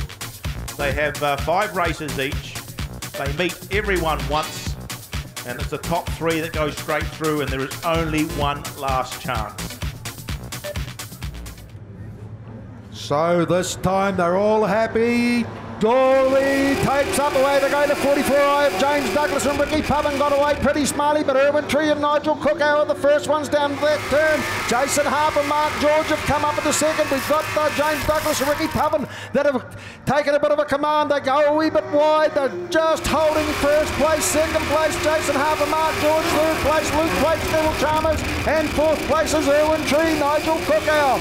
You could just about throw a blanket over them as they went through turns 1 and 2 once again, but James Douglas, Ricky Pubbin lead the charge. Jason Harper, Mark George in second place, third place is Luke Twaits, Neville Chalmers, and back there rounding them out is Erwin Tree and Nigel Cookow on that 95 bike. Well, Through James Douglas is going, isn't he? He's going, pushing hard, he's drifting out quite wide, but he's got the pack chasing him. One little mistake and they'll close it up. Harper trying to tighten the turn up. Thwaites is out a little bit wider. He's kissing the wall. Tree's done some work. He's on the tail of Thwaites. He wants that 1 point, but 3 points are heading the way of Douglas and Pubbin at this stage. Down the Sono sound systems, back straight for the last time, swinging in through that E. Hay and Sons turn. They're coming for the run home. 44. Oreti Park takes the 3 points from Jason Harper and Mark George. Third home, Luke Thwaites, Neville Chalmers, and Erwin Tree, Nigel Cookow round out the field. Well, fantastic race. James Douglas and Ricky Pubbin got an absolutely flyer of a start. Got in front as they come out of turn 2 and were never headed. 72.19 is the time, 72.19. Southern Bolts and Fastest, Heat 4, Warwick. This will be a whopper. Pete Adams and Jason Hera from Rosebank. Sean Kerr and Robin Poole on the 48 bike, Gate 2. Gate 3, Jamie Moon and Jacob Cooper. Ropes. And the ropes, yes. Ropes. And the 78 from Palmerston North, Paul Humphrey and Pat Larson are in Gate 4. Well, we've got one sole representative here, Sean Kerr, Robin Poole. Oh, 78, Paul Humphreys was getting close. He can't keep the bike now. They've let them go. So who's it going to be? Jamie Millen's got the jump from Gate 3. He moves down pretty quickly. Peter Adams and Jason Hero got that second position on the Pink Ladies bike. Then we go back to Humphreys and Larson on the 78, and trailing the field at the moment is Sean Kerr and Robin Poole, but swinging on round Jamie Millen and Ropes is well down on the ground. He's just about dragging on it as he pulls that bike round. They've drifted out wide. Looks like Sean Kerr, Robin Poole have struck a problem. They've come in, so not going too well for the Oreti boys at this stage, but the Oreti bike, the Pink Ladies bike's in that second position. Peter Adams, Jason Hera just scorching along there. Catch up, Paul Humphrey, Patrick Larson on 78, and they've closed a little bit as Adams went a wee bit wide. So down they go into turns 3 and 4 once again. It's Jamie Millen and Jacob Cooper that are leading the way from that 85 bike of Peter Adams, Jason Hera coming under a lot of pressure from Paul Humphrey and Patrick Larson as they go back down through turns 1 and 2 and come out of that Newfield Autos turn once again. Down that back straight they go for the final time. Jamie Millen, Jacob Cooper with a 10 or 12 bike lengths in front. There's going to be a drag to the finish here for second and third. It looks like the Humphreys have made it. Paul Humphreys and Patrick Larson would have taken second place there over Peter Adams and Jason Hera from Rosebank. Well, Jamie Millen and Jacob Cooper taking a good win there, but all the excitement was back between Peter Adams, Jason Hera, Paul Humphreys and Patrick Larson, who in the last dying gasp got across the line in second place, and Peter Adams, Jason Hera having to be content with third. Well, it just seems, Pete, that Adams just washed out as he came into that E. Hayes turn there, just couldn't turn the bike and just went a little bit wide and just opened the door enough for Humphreys to poke his nose in. Okay, we're here with James Douglas from the 44 iBike, who qualified yesterday for the Southern Bolts and Fasteners New Zealand Sidecar title. He's just come in for his first heat. I tell you, what a ride. Yeah, there's plenty of dirt out there today, so you can certainly hold it open and go hard into the corners. So hopefully the track stays the same for the rest of the day. What's your game plan going into the rest of the day? Obviously, you got that first heat underneath your belt. The bike looked like it was absolutely flying out there, and you got a game plan going into the rest of the day? Yeah, go out and try win every heat. That's the aim today. There's a lot of fast bikes out there that have qualified for the Southern Bolts and Fasteners New Zealand Sidecar title, and yeah, in that first heat, I know there's only 4 of them on the track at one time, and how do you rate yourself going up against these bikes, especially from the North Island? Those North Island boys are definitely probably a lot quicker than some of these South Island guys, but every heat you go out in there today, it's bloody hard work. You know, you never know whoever gets the gate. You know, that normally plays a big part in who wins the race.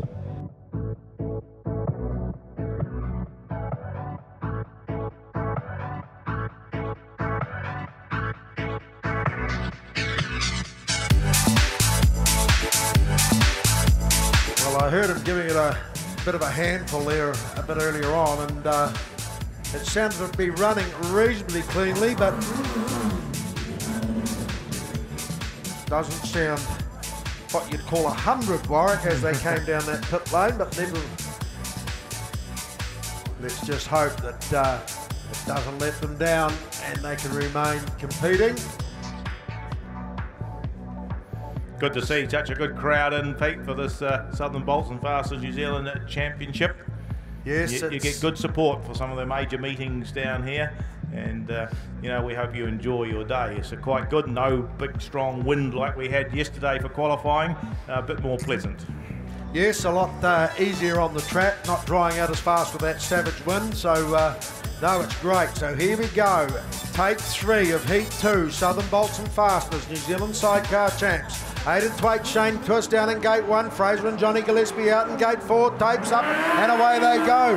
Well, they're pretty even off the line. First one down in the turn though is Aidan Thwaite, Shane Twist. Fraser and Johnny Gillespie keep it low. There's a drag on down that front back straight, and Fraser and Johnny Gillespie just get about a half a bike length in front of Aidan Thwaites and Shane Twist. Through they come once again. Aidan Thwaites, Shane Twist look to reclaim that lead, which they do as they go down into turns 1 and 2 once again past that Permacoat roofing sign. They go once again. They swap Fraser again. and Johnny Gillespie overhauls them once again as they go past that South Coast Customs sign and swing out of turn 4. It's Fraser and Johnny Gillespie just a couple of bike lengths now ahead of Aidan Thwaites and Shane Twist as they go back down into that Permacoat roofing turn. Aidan Thwaites looks to get back up the inside of Fraser and Johnny Gillespie as they head back down into turns 3 and 4 once again. Coming on home they will. Pretty close here, only a bike length in it as they pick up the white flag. Fraser and Johnny Gillespie, the bike just popping a little bit, but they've got some momentum. Here's a drive from Thwaites down the inside. He takes the run on the inside, blows on through. Now he's drifted wide. Can Gillespie come back at him as they come out of the turn? Pretty close here, but Thwaites will take the win. 3 points to Aidan Thwaites and Shane Twist. Johnny Gillespie doing the work on the back behind Fraser. They will be happy with the 2, but the bike certainly sound like it was breaking down a little bit, but nevertheless 72.89 is the time. 72.89. Want a great night out for all the family? Want great value? Need excitement? Need action, thrills, speed and spills? Then you need to be at your local Speedway's next race meeting. It's got it all! Speedway, the entertainment sport. At Mag and Turbo, we're not just a mag wheel shop, we're a supermarket for tyres. Street, track or economy, we have a performance tyre to suit your driving and your budget. 17-inch tyres from $119, 18-inch tyres from $139 and 19-inch tyres from $179. When you buy tyres off us, you get one of these. Free tyre rotation, puncture repairs and alignment checks for the life of the tyres. If you need performance tyres, give us a call. 0800 MAGS for you.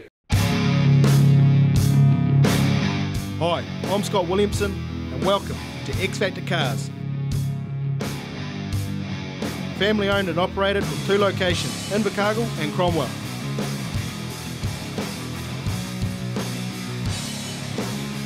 Specialising in everything V8 from Holden Ford, HSV, FPV, and with Southland's biggest selection of American muscle, we've got most bases covered.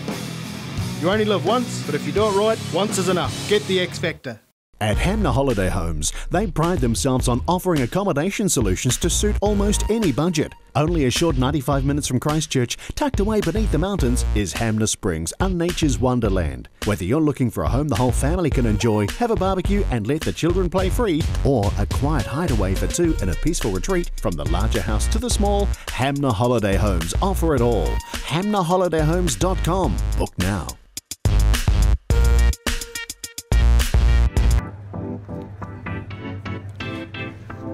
James Douglas, Ricky Pubbin, the 44 bike, gate 1. The 85 of Peter Adams, Jason Hera, gate 2. The 4K of Dave Gannon and Raymond George from Kihiki in gate 3. And the 1NZ of Richard and Alistair Horn are in gate 4.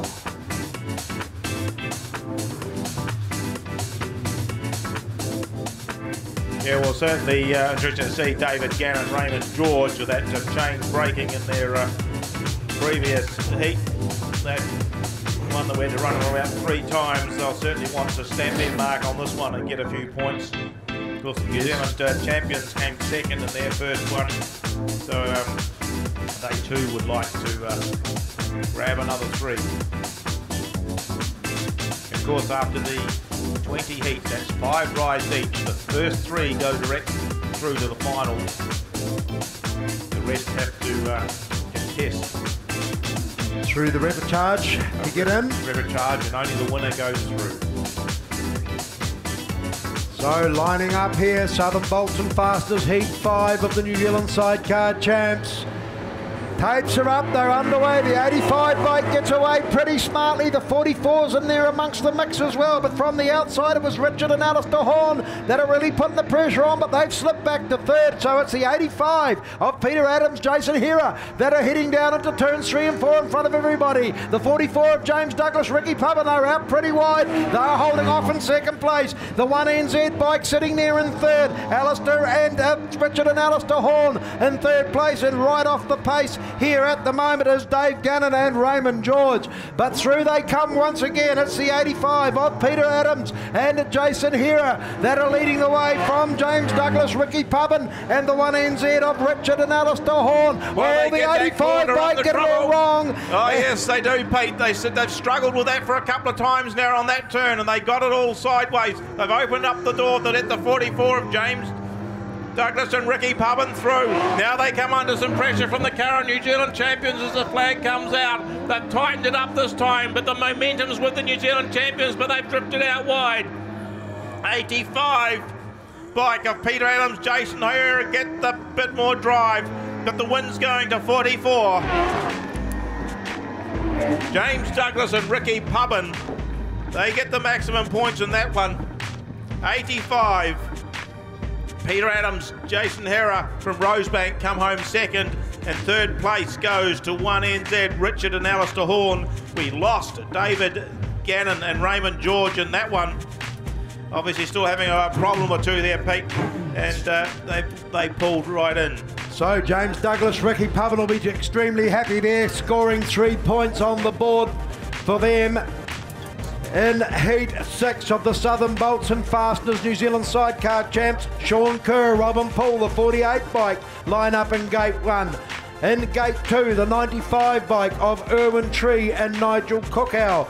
They've coming up against the 3NZ of Andrew Buchanan and Denny Cox from Moore Park, and Derek and Matthew Ramsey from Palmerston North are filling Gate 4 on the 6th bike, Warwick. Yeah, 75 seconds, that last race time. 75 seconds.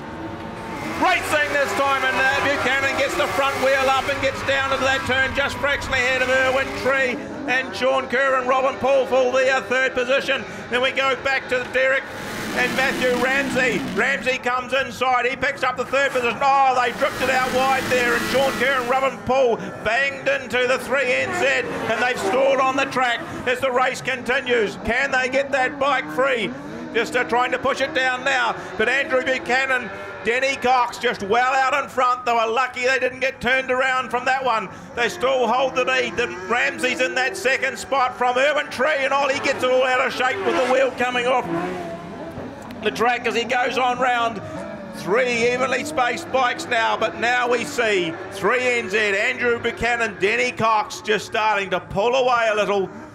Greasy track, Pete, just a little, just after that dressing up. It's still a wee bit greasy. It's caused them 1 or 2 problems. So Andrew Buchanan, Denny Cox leading the way here over Derek and Matthew Ramsey sitting there comfortably in second place. Erwin Tree, Nigel Cookout trying to overhaul them as a final last gasp dash as they head down that Sandfly back straight once again. Through turns 3 and 4 they come. The win going to the 3NZ bike of Andrew Buchanan and Denny Cox. Second place going to the 6th bike of Derek Ramsey and Matthew Ramsey, and third place going to Erwin Tree and Nigel Cookow. Very, very unfortunate there for Sean Kerr and Robin Bull, just giving Andrew and Denny a bit of a touchdown there in turn 3 and turning themselves around and eliminating themselves from that heat.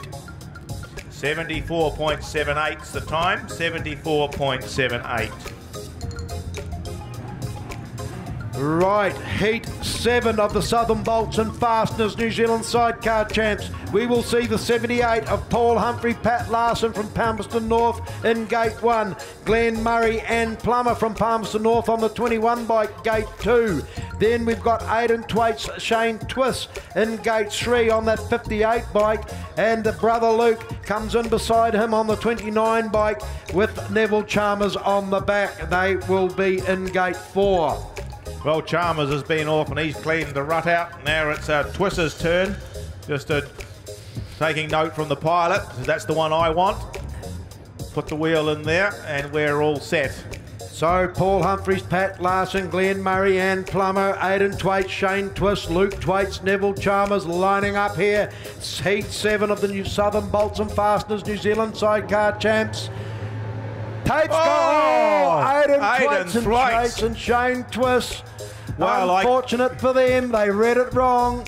Well, I can tell you they were giving Craig McMaster and James Dawson the sympathy yesterday when that happened. And they said, yep, I know. And look, they've gone and done it themselves. And that's costly. That's very, very costly for Aidan and Shane. He'll be kicking himself over that little error there. So just the 3 of them left in it now. This time, Tape's up and away they go. Luke Twaits, Neville Chalmers from the outside get away pretty smartly, but it's the 78 bike of Paul Humphreys and Patrick Larson that come out of turn 2 first. In second place there, Glenn Murray and Plummer. And hotly pursued there by the 29 bike of Luke Twaits and Neville Chalmers. Through they come. It's the 78 bike of Paul Humphreys and Pat Larson that lead the way. Luke Twaits, Neville Chalmers look to get up the inside of Glenn Murray and Ann Plummer as they head down that extreme carts back straight. Down into turns 3 and 4 they go once again. It's still the 78 bike of Paul Humphreys and Patrick Larson out of front over the 21 of Glenn Murray and Ann Plummer and the 29 of Luke Twaits and Neville Chalmers. Luke Twaits, Neville Chalmers keep it down tight. They try once again as they get down that back straight to head into turns 3 and 4. Once again they get a little out of shape. The 21 of Glenn Murray and Ann Plummer go out wide. Yes, they went out wide there. They pushed them out and they've got in front of them. But it's out in front. Paul Humphreys, Patrick Larson, using this big Oreti track, sitting out more midfield. Not keeping it too tight. They're keeping the momentum going. Luke Thwaites, Neville Chalmers just coming in that second position from Glenn Murray and Ann Plummer. So the win going to 78. Paul Humphreys and Patrick Larson over 29 from Oreti Park. Luke Thwaites, Neville Chalmers, third home. Just put the pressure was put on them. They were forced a little bit wider out there. They were lucky they didn't go into that E. Hayes and Sons wall.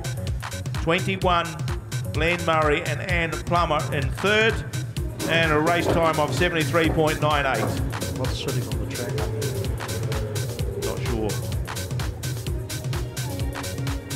So, heat 8 of the Southern Bolts and Fasteners New Zealand Sidecar Champs. Brad Sharp, Lance Jeffcoat, Fraser and Johnny Gillespie, Jason Harper, Mark George, and Jamie Moen and Jacob Cooper lining up here. The 24 Brad Sharp, Lance Jeffcoat down in Gate 1. The 11 of Fraser and Johnny Gillespie in gate 2. Jason Harper, Mark George of the 16 bike gate 3. The 14 bike of Jamie Muir and Jacob Cooper gate 4.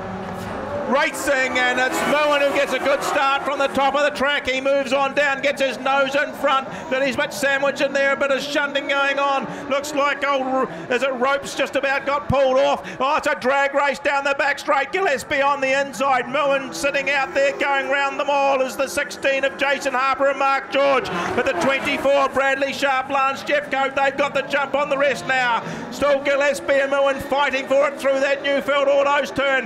Neck and neck down the back straight. Gillespie gets in front by a fraction. Moen now trying to tighten up the turn and come underneath as Gillespie goes wide. Sharp still out in front. Gillespie in second, Moen in third. They've pulled away from the 16, Jason Harper and Mark George. The battle's all on. Gillespie's gone wide once again. He's catching on to Sharp's tail as they swing through South Coast Customs turn. He's now cutting back in, looking for a run round the outside. A bike length in it between the first three. 1, 2, 3. White flags out. Pete, you bring these boys home. Brad Sharp and Lance Jeffcoat leading the way. They're coming under a lot of pressure as they herd down into 3 and 4 with Fraser and Johnny Gillespie. Oh, and looks like Moen's going to go round the outside once again. Down they come to the line. It's Brad Sharp, Lance Jeffcoat that take the win. Second place goes to Fraser and Johnny Gillespie. Third place goes to Jamie Millen and Jacob Cooper, and fourth place going to the 16 of Jason Harper and Mark George. Well, put your hands together up there, Southland crowd. That was one hell of a fantastic race from a couple of Oreti boys. One Auckland there made it pretty difficult. A good run there from 24 Bradley Sharp, Lance Jeffcoat to take the win in a time of 75.10. Fraser and Johnny Gillespie doing tremendous battle there with Jamie Moen and Jacob Cooper. Ropes hanging on for grim life after a little bit of an upset down there in turn 2, and Ropes just about come off the back of the bike. They recovered fairly well.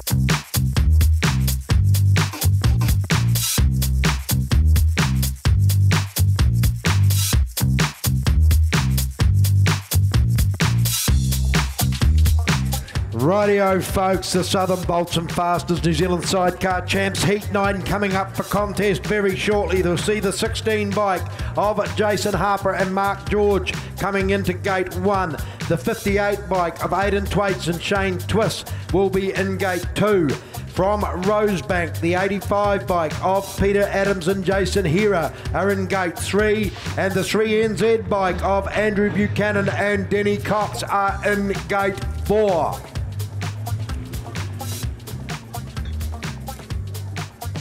Yeah, so we're just looking at the points. There's certainly ones that need to pick some up, and this one is the 16 of Jason Harper and Mark George.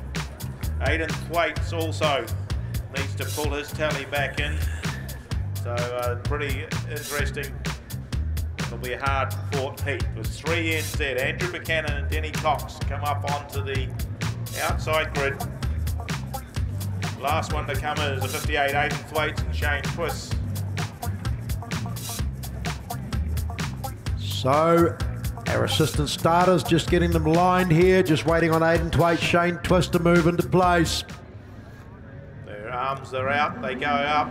Buchanan's looking, he just goes and he's out on the outside, he comes down, putting tight in that turn. Oh, it's the 85 bike that got to the jump first, but looking to try and power around the outside is Andrew Buchanan and Denny Cox, but they've all opened up the door, and sliding through is Jason Harper and Mark George. Oh, the boys have gone round and they've come off, but it's a three-way battle now as Buchanan and Cox get themselves to the front after that good move. That was Aidan Thwaites getting through into, and Shane Twist getting through into that second position, overhauling Jason Harper and Mark George. Oh, a bit greasy there. They're all struggling with that turn of fraction, but no problems to Buchanan and Cox as they lead the way. Now Harper and George fight back. They get back into that second position, and Aidan Thwaites is getting a bit fishtaily as they come out of that turn, so there's a bit of moisture there as well as they swing on round. 3, Andrew Buchanan, Denny Cox picking up the white flag, Pete. There's 16 of Jason Harper, Mark George still there in that third place, and the 58 of Aidan Twaits and Shane Twist still sitting there in that third position. But look at Andrew Buchanan and Denny Cox as they head down that back straight for the final time. Through the ILT Foundation turn they come. It's Andrew Buchanan and Denny Cox that'll take the win. It's a fast thing. Oh, Aidan Twaits and Shane Twist truly put the burst in there and filled that second position. They just took it off Jason Harper and Mark George, who ended up in third position. What a fantastic dive from Aidan Twaits and Shane Twist to regain second in the last gasp, dying breaths of the race. Yes, I take made nothing. a mistake of writing it down because I thought they're on the line. I've had to change it again. 77.96. 77.96. Take nothing away from Andrew Buchanan and Denny Cox, who handled the conditions beautifully. Aidan Twaits, Shane Twist and Jason Harper, Mark George, both getting a little out of shape in both ends of the track in the turns. And Jason Harper finally got into that second position and led for most of it, but in the dying breaths of the match, as it were, Aidan Twaits and Shane Twist put that final burst in and gained a valuable 2 points to add to their tally to come home in second place. Jason Harper and Mark George having to be content with third. Right, heat 8-10, should I say, of the Southern Bolts and Fasters New Zealand Sidecar Champs. The 6 of Derek Ramsey, Matthew Ramsey from Palmerston North in Gate 1. Jamie Moen and Ropes are in the Gate 2 on that 14 bike. Glenn Murray and Plummer, the 21 bike from Palmerston North, Gate 3. And James Douglas, Ricky Pubbin, the 44 bike, are in Gate 4.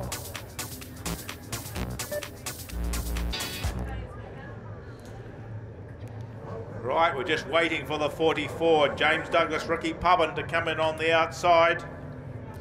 Certainly Derek and Matthew Ramsey want the 3 points in this one to make up for a little deficit earlier on. Derek Ramsey, Matthew Ramsey down in Gate 1. Jamie Moen, Jacob Cooper, Gate 2. Tapes ready to go away. They go a bit of a wheel stand for the Ramsey, so it's the 14 of Jamie Moen and Jacob Cooper. They're the first ones down into the turn. Glenn Murray and Plummer right in there in the muck, so Ramsey's go round. The 44 of James Douglas and Ricky Pubbin are sitting there in third place. So leading the way, the 14 bike of Jamie Moen and Jacob Cooper. They're leading the charge here in that second position. 21, Glenn Murray and Anne Plummer, and then we've got our own Oreti Park man James Douglas and Ricky Pubbin trying to get the move on them as they go down into that South Coast Customs turn, and they go round. So James Douglas and Ricky Pubbin are out of contention. Just the 2 of them left here now. The 14 of Jamie Moen and Jacob Cooper leading the charge over 21p Glenn Murray and Anne Plummer as they head down that back straight once again and come through that ILT Foundation turn. Well, 14, Jamie Moen and Ropes, they've done the business in this one. They pick up the white flag, they've got one to go. The 21, Glenn Murray and Anne Plummer, they're going to take the second position, and coming right round in third is James Douglas and Ricky Pubbin. Now, they didn't come across the pole line, they managed to get themselves restarted, so they'll get that last point that's on offer. But 14, Jamie Moen and Ropes take the win from 21, Glenn Murray and Anne Plummer. Third home will be your local 44 pilots of James Douglas and Ricky Pubbin. The track just a bit greasy in places. You can see them battling for the position down there. And Douglas and Pubbin came in pretty hard on Murray and Plummer. And as they tried to tighten the turn up, there's just not enough traction there, and they just spun themselves around. But fortunately, they didn't cross the pole line, Pete. They got themselves going, and that point might help later in the day. Yes, well, it was very good thinking of them. I thought they were going to give it up, but they woke up to the fact that they could go. So, Southern Bolts and Fasters New Zealand Sidecar Champs, Heat 11 coming up for contest here. Fraser and Johnny Gillespie, the 11 bike, Gate 1. The 29 of Luke Twaits and Neville Chalmers, Gate 2. The 1NZ of Richard and Alistair Horn, Gate 3. And the 48 of Sean Kerr and Robin Poole are out here in Gate 4. They will be looking for a better run this time round too, Warwick. They certainly will. The race time for the last one, 76.85, 76. 76.85. So Gillespie's on 1, Great Charmers 2, Horns on 3. So this Oreti have got the North Islanders sandwiched in this one. We'll see how we get on. Racing this time, and a bit of a collision there. Thwaites took Gillespie out. Goodness me, they got away to a rough start there. They'll have to rerun this one because Luke Thwaites and Neville Chalmers got it all wrong, headed infield, and took Fraser and Johnny Gillespie with them. There's Fraser shaking his head, he'd be gasping for another bit of air. He said, hell, I didn't even do a lap and I'm puffing after that one. it's a bit hard on these poor old fellas, isn't it? We're just waiting for the call, but we would suspect that the 29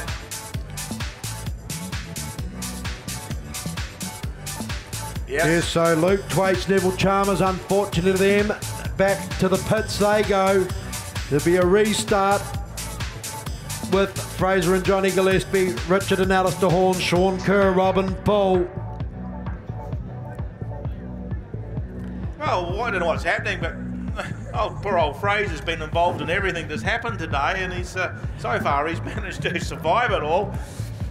So he's got a chance here to pick up a few more points in this one as we line them up again for the rerun. And off they go, but as Sean Kerr and Robin pull from the outside, they get a good start, but they're pushed pretty hard by Richard and Alistair Horn on bike number 1. They sit underneath them and they just power on through, but Fraser Gillespie's picked up some drive and he shot himself from the tail of the field to second position. The Ruthers are midfield, he's keeping it tight now, he's trying to push Sean Kerr and Robin pull out a little bit wider. He does so to cement that position, but Sean Kerr looks to come underneath, trying to tighten it up, but Gillespie's got the momentum and the drive, but Sean Kerr picks some up, level pegging as they come into the turn again. They've slipped and spun themselves, not quite round, but Gillespie gets on through. He'll take another big gasp of air and say, not another one. This is the second time in one race and they're putting it all on me. But out they go again. The Horns out in front. They've stretched out Pete. Gillespie just hang in there. Oh, mate, you should be safe for second. Sean Kerr and Robin Paul sitting there in third. White flag. Through they come. Richard Horn, Alistair Horn leading the charge. Fraser and Johnny Gillespie still sitting there in second place. Sean Kerr and Robin Bull trying to fight back there in that third position. Down that back straight they go. Down through the total conveyor turn. It's Richard Horn, Alistair Horn leading the way from Fraser and Johnny Gillespie, and then Sean Kerr and Robin Bull. Well, Fraser and Johnny Gillespie actually closing up a little on Richard and Alistair Horn there. Not that they were ever going to overhaul them, but they did close them up a little in the dying stages of that race. 76.22, 76.22. Sean Kerr, Robin Paul, they really didn't get the race to go the way they wanted. They really wanted as many points as they could, but they had to be content with one there. Fraser and Johnny Gillespie will stack up another 2 on their tally. And of course, Richard and Alistair Horn were looking to need some points as well, and they've scored a well-earned 3. Yes, well, we'll see what Fraser will be thinking. Well, he might have to take the heart medication before the next heat, not after it. Right, heat 12 of the Southern Bolts and Fasteners New Zealand Sidecar Champs 78. Paul Humphrey, Pat Larson down in gate 1. Brad Sharp, Lance Jeffcoat gate 2. The 95 bike of Erwin Tree and Nigel Cookow gate 3. And Dave Gannon and Raven George have got themselves back in again. We heard they were out, but they're back, and they're in gate 4. So no, well, that's good news for them. We're trying to find out what the problem was, but as we sent the message out, we heard they're back in. So that's a bit of good news for those boys. They've come a long way. Well, we've got a start, and who is it? Brad Sharp holding them out the middle, but the inside is Paul Humphreys and Patrick Larson who've got away. There's the big move coming from Erwin Tree and Nigel Cookow. They moved up through a hole into that second spot. Back in third, Brad Sharp, Lance Jeffcoat, and just trailing the field at the moment is David Gannon and Raymond George. But to Paul Humphrey, remember seeing him win the New Zealand Championship as a swinger on one of the bikes. He's now on the handlebars and doing particularly well in this heat. He's sitting out wide though. Erwin Tree just cutting it a little bit narrower, but they've got to get the drive out of the turn. Bradley Sharp keeps it tighter still. He's still in that third position as they swing on out of that Newfield Autos turn. Down the back straight they go, Pete. even spacing now. Gannon's just catching Bradley Sharp and Jeff Coke for that third spot, that last point, a fraction. Paul Humphreys, Pat Larson still sitting there comfortable in 1. The 95 of Irwin Tree, Nigel Cookout, quite comfortable sitting there in 2. Brad Sharp and Lance Jeffcoat coming under a little bit of pressure from Dave Gannon and Raymond George as they head back down into turns 3 and 4. It looks like Paul Humphrey, Pat Larson are going to stack 3 points on. Irwin Tree, Nigel Cookout will stack on another couple, and along with Brad Sharp and Lance Jeffcoat, they will stack another 1 to their tally. Unfortunately, Dave Gannon and Raymond George will get 0. So another good run there from Paul Humphreys and Pat Larson to take first place. Second place going to Irwin Tree, Nigel Cookow. And third place going to the 24 of Brad Sharp and Lance Jeffcoat. Race time 74.78, 74.78.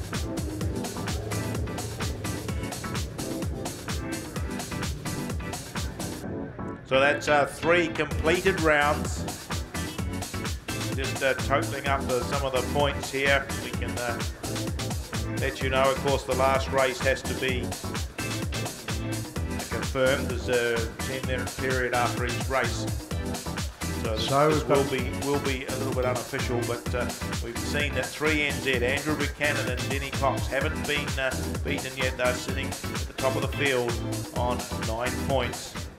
How are you feeling? Feeling okay, yeah. We're doing all right today. How's the bike going? Yeah, pretty good at the moment. I think we've got it sorted fairly well, so just out there doing the best that we can. How are you feeling about the track? Obviously, especially in the last heat that we just had, it looked like it got a bit greasy out there. Been a lot of driving there all day, hasn't there? Yeah, no, we're doing okay with it. You know, I really quite like Oreti. It's a nice track to ride on. Not been here before, but we're doing okay with it, yeah. You were just saying to me before that you come from Auckland and the rider comes from Palmerston North, and you just meet up at the tracks and that's how you do it. Do you get time to gel as a team and really focus on what it is that you need to do, especially at such a big meeting like this? We've been, this is our sixth season together. Glenn used to come up to Rosebank, but this season he decided to contract to Palmerston because that's where he's living. Yeah, we just know each other. It's the way we do it.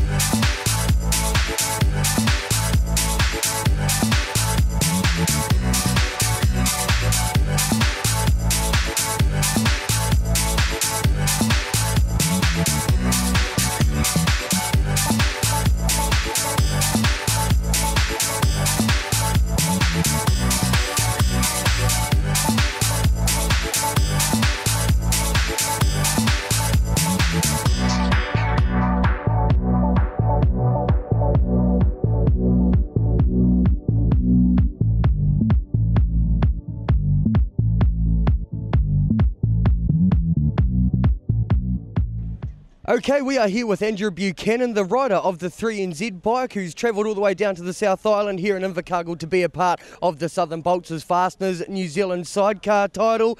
After qualifying yesterday, the bike completely on form. How are you feeling today? Yeah, nervous. Been in this situation a few times before and haven't got it right at the end of the day, so pretty nervous to tell you the truth. And the track's gone off a wee bit, so it's gone away from us. So yeah, we'll see what happens, eh? The track very drivey at the start of the day and getting quite slippery out there now, but the bike still seems to be performing out there at this stage. You're quite puffed. You've done 2 races in about 5 minutes apart from each other, so you're confident going into the final, are you? No, no, I'm not, because it's a 1 race final and anything can happen. I know we've had a good day, you know, but like I said, been here before and something goes wrong and it's all over for me, you know. So really just got to concentrate on that start line and just watch those tapes and get it right.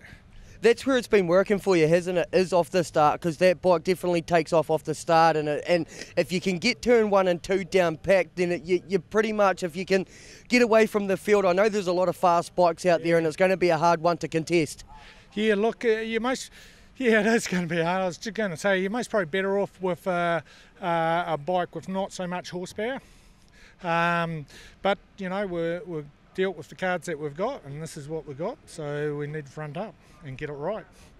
Well, you don't have that 3NZ on your bike for no reason, I guess, after last year, and obviously coming here to defend it, hopefully to do maybe 2 better. Any sponsors that you want to take care of just while we're here, mate? Yeah, I'd like to thank AB Engineering and Buchanan Maintenance, especially Tellies, you know, and TNL International. They're very good to us, you know, they support us, and they're a good company, you know, Tellies, so, and they give me a lot of work, so I've got to give them a plug at the end of the day. Thanks, Mr. Telly. But yeah, no, good. Okay, we're here with Derek and Matthew Ramsey, the father-son team that have come down here to contest the Southern Bolts and Fast New Zealand Sidecar title, and you had a couple of issues with your bike going into that first heat. Yeah, we washed it all and prepped it all last night, had it going, running sweet, and cranked it up there just before the Grand Parade, and we're running on 2 cylinders, so bit of a mad dash trying to borrow a coil off a guy and get it going, but it's going now, and Chuck and Reed lent us a coil, and then in the meantime the race was starting. I had to borrow 8 ends bike here, old Nippy Chang, cheers to Nippy. But yeah, unfortunately we threw a chain on that in the first heat and DNF'd, so try again next round. Got 4 to go, mate, so yeah.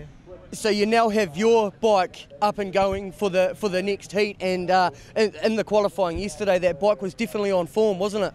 Yeah, no, it goes good, so yeah, me and Matt hopefully can pull it together for the next round. Yeah, there's 4 more races, so just got to take them as they come, so yep, cool. And how do you feel, Matthew, swinging with your dad? Is it a bit of a buzz being the father and son team? And I've seen write-ups in the newspaper and all types of carry-on coming into this New Zealand title. And are you enjoying doing it with your dad? Does it mean a wee bit more with your dad than with someone else? Yeah, doing it with your dad is just awesome. It's great bonding. It's just great sport to get into, especially as a family. Very good family atmosphere, and I'm loving it.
So Southern Bolts and Fasters, heat 13, coming out the gate now. Luke Twaits, Neville Chalmers, the 29 bike, gate 1. Derek and Matthew Ramsey, gate 2 on that 6 bike. 24 bike, Brad Sharp, Lance Jeffcoat, go to gate 3. And the 85 bike of Peter Adams and Jason Hera from Rosebank go into gate 4. Well, they're coming into line, just waiting for Derek and Matthew Ramsey to coming to that grid number 2. Luke Thwaites, Neville Chambers 1. Brad Sharp, Lance Jeffcoat on 3. On the outside on the Pink Ladies bike, it's Peter Adams and Jason Hera. The wee problems to be selecting the right gear on the Thwaites bike. All in line. Oh, job! Oh, he was close, wasn't he? Here get away. There's a bit of a jump on the bump as they go down into turns 1 and 2. But it's Luke Thwaites and Neville Chalmers that are coming out in front. There's a 3 race, 3 wide. Drag down that back straight. Oh, it looks like What's the red happening? flag is out. The red flag is out. That may be something to do with that start. That bike moving on the start. Maybe Warwick, I'm not sure. The 85. Well, I saw a red flag down here. It's hard to pick it on the other side, but they did seem to slow up. They So did stop very quickly. Luke Thwaites and Neville Chalmers were definitely out in front. It's yeah, so it's the 85. Peter Adams and Jason Hera were just moving a fraction. They only just missed those tapes as they went up. So we presume they've deemed that as an unsatisfactory start. Want them all back in. Yep, they just been. That's the warning. They've had the warning. So anyway. thank you very much. Southern Bolts and Fastest, take 2, heat 13, tapes up, away they go. Brad Sharp, Lance Jeffcoat get the flyer this time from the outside, down on the inside. Luke Thwaites and Neville Chalmers are fighting back there in that second place. The Ramseys are sitting there in third, and Peter Adams and Jason Hera have just been unrattled a little bit, and they're back there in that 4th position. Through they come, Brad Sharp, Lance Jeffcoat, 2nd place. Luke Thwaites and Neville Chalmers, 3rd place.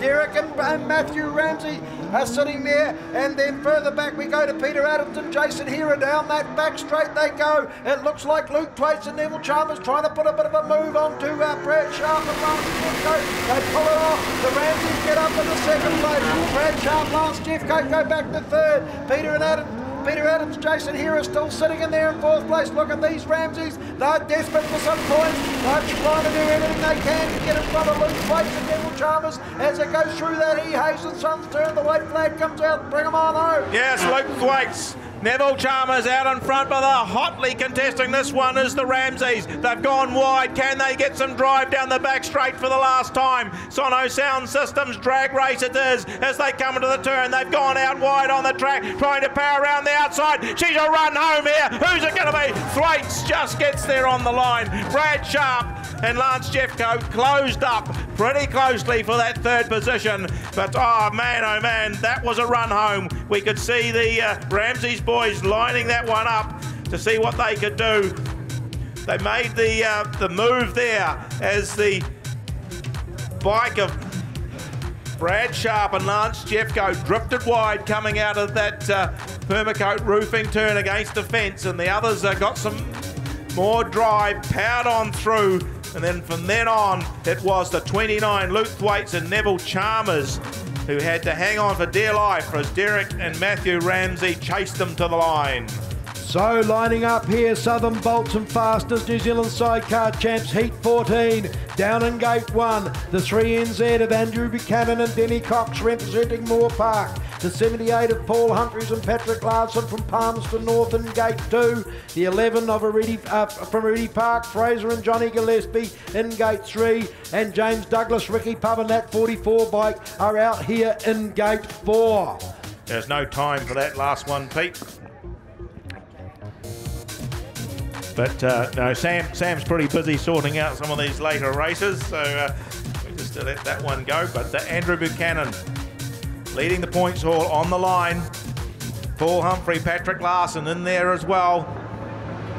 Off we go, and it's pretty even. The wheel lifts up from Buchanan, but they get the drive. Just lifts the wheel, weight on the back, gets some drive, goes on through, but they've slipped out to nothing there on the track. And it's Humphreys and Patrick Larson who've got themselves in the front. They're trying to pull the bike round, running round the outside, high and wide is the 44 of James Douglas and Ricky Pubbin, but they've gone in there as well. Hello, we've lost a swinger. Humphreys has lost his swinger. Fraser Gillespie couldn't hold on to it coming coming out of that turn. He's on the infield, and Humphreys is still going round in third place without a swinger.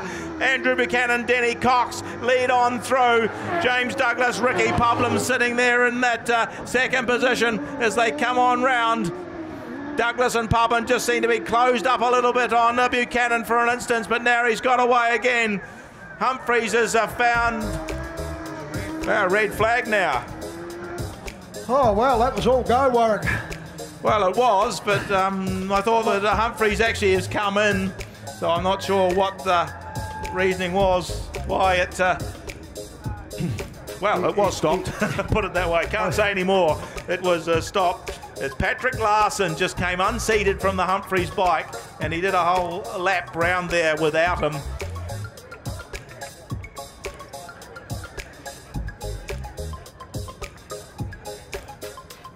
So just unsure what the cause of that red flag was. I don't think Paul Humphreys and well, unless it was something Larson. Not sure, unless it was something to do with Fraser and Gillespie coming in field, I'm not sure whether they got touched. I thought they were on their own. They were on their own, I think. But hey, that's our take on it, Warwick. Yep. And the referees and judges may have seen it a little bit differently. Obviously, there's going to be a rerun there at some stage of the game. We'll move up into Heat 15 of the Southern Bolts and Fasteners New Zealand Sidecar Champs. Jamie Muin and Jacob Cooper in Gate 1. The 1NZ of Richard and Alistair Horn are in Gate 2. The 95 of Erwin Tree, Nigel Cookhour are in Gate 3. And the 58 of Aidan Thwaites and Shane Twist are up into Gate 4. Just waiting for Aidan Thwaites, Shane Twist to come in on the outside. Erwin Tree sitting there. The Horn boys are ready. Jamie Muin and Ropes are ready. The starters are ready. Racing, and who is it going to be? We look down. Looks like it's Jamie Muin pushing the Horn boys a bit wide. They're squeezed up out there. Found a gap round the outside. It was. And it's the Aidan Thwaites. Shane Twist, what a move round the outside where the others were scrapping for the lead. They've got themselves to the front. Jamie Muin and Ropes in that second position. Thwaites sitting up high on the track. Muin just following in his footsteps, trying to stay out of the roost. Erwin Tree, Nigel Cookhour hunting down low. The Horn boys are in behind. They try to go round Erwin Tree now. They've level with him as they come down the straight, but he's still got that third position. Out in front, Aidan Thwaites, Shane Twist. They've just found some momentum there and a bit of drive. They're moving away from the rest of the field. Jamie Muin and Ropes in that second spot still. They're trying to hang it on tight. Erwin Tree's tighter still, but they can't get through, and the Horn boys are in behind Tree. So here we go. Aidan Thwaites, Shane Twist out high and wide. Second place still is Jamie Muin and Ropes. Third place still Erwin Tree, Nigel Cookhour, the Horn boys looking for a way round. They're looking for some points, but taking it home here. Aidan Thwaites, Shane Twist with a good win in Heat 15 of the Southern Bolts and Fasteners Sidecar Champs. Second place going to Jamie Muin and Jacob Cooper. Third place going to Erwin Tree, Nigel Cookhour. And fourth place there going to Richard and Alistair Horn. Well, a great ride from Aidan Thwaites and Shane Twist there to take out that first position. Jamie Muin and Jacob Cooper fighting all the way for that second.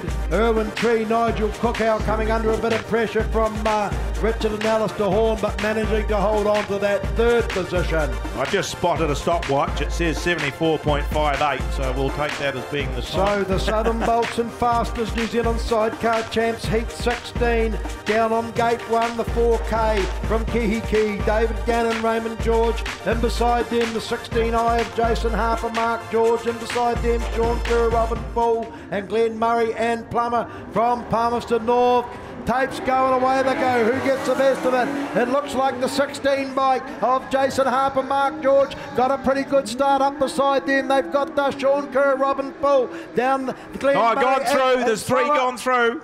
David Gannon, Raymond George, as you look down, Pete, they snuck through a big hole. Carry on. Anyway, away they go. It's still Jason Harper, Mark George that has still just got a slight advantage here. Dave Gannon and Raymond George try to get round the outside of them once again. Sean Kerr, Robin Poole slip back into that third place, but it's Jason Harper, Mark George leading the way now. Sean Kerr, Robin Poole tied it up a little bit and get back into that second place. Dave Gannon, Raymond George go back into that third position. Glenn Murray and Plummer are in that fourth place. There's a bit of a drag race on down that back straight. Glenn Murray and Plummer moving. Still in that first place. They're coming under a lot of pressure from Sean Kerr and Robin Poole. They touch each other as they come down this main straight, and down into turns 1 and 2 they go once again. Yes, it's Sean Kerr. Robin Poole just got back in front from Jason Harper and Mark George. Glenn Murray and Plummer move through into that third position, and it's still pretty close as they run for the run home, but it'll be 48 Sean Kerr, Robin Poole who take it from 16 Jason Harper and Mark George. Third place, 21 Glenn Murray and Ann Plummer, and just rounding out the field after a brilliant challenge in those early stages of the race where they came from about third right to the lead momentarily was 4K David Gannon and Raymond George. I think it was Paul Humphrey and Pat Larson. Pat Larson fell off the back of the bike, was it? Became unseated. So that'll just be Andrew Buchanan and Denny Cox and James Douglas and Ricky Pubbin that will be in that rerun. So Andrew Buchanan, Denny Cox from Moore Park down in Gate 1. Our local lad James Douglas, Ricky Pubbin on the 44 bike out here in Gate 4. Yeah, so none of them really want to do these reruns because it's all to do with fitness. They've got 5 rides, they've got 6 rides at the most, 7 if you're coming from behind, so off they go. Going away they go. So Andrew Buchanan, Denny Cox once again get that beautiful gate. They've got James Douglas and Ricky Pubbin that closed up a little bit, but they went fairly wide. So as they head down that back straight, there's 8 or 10 bike lengths in it as they go through the E. Hayes and Sons turn. It's Andrew Buchanan and Denny Cox leading the way over James Douglas and Ricky Pubbin. There's been no change. Douglas and Ricky Pubbin, they close it up a little once again, but then they lose it as they head down that back straight, and Andrew Buchanan, Denny Cox open it up once again through that seed right plastic panel and paint sign. They come and back down through the front straight here with James Douglas and Ricky Pubbin still sitting there in that second place.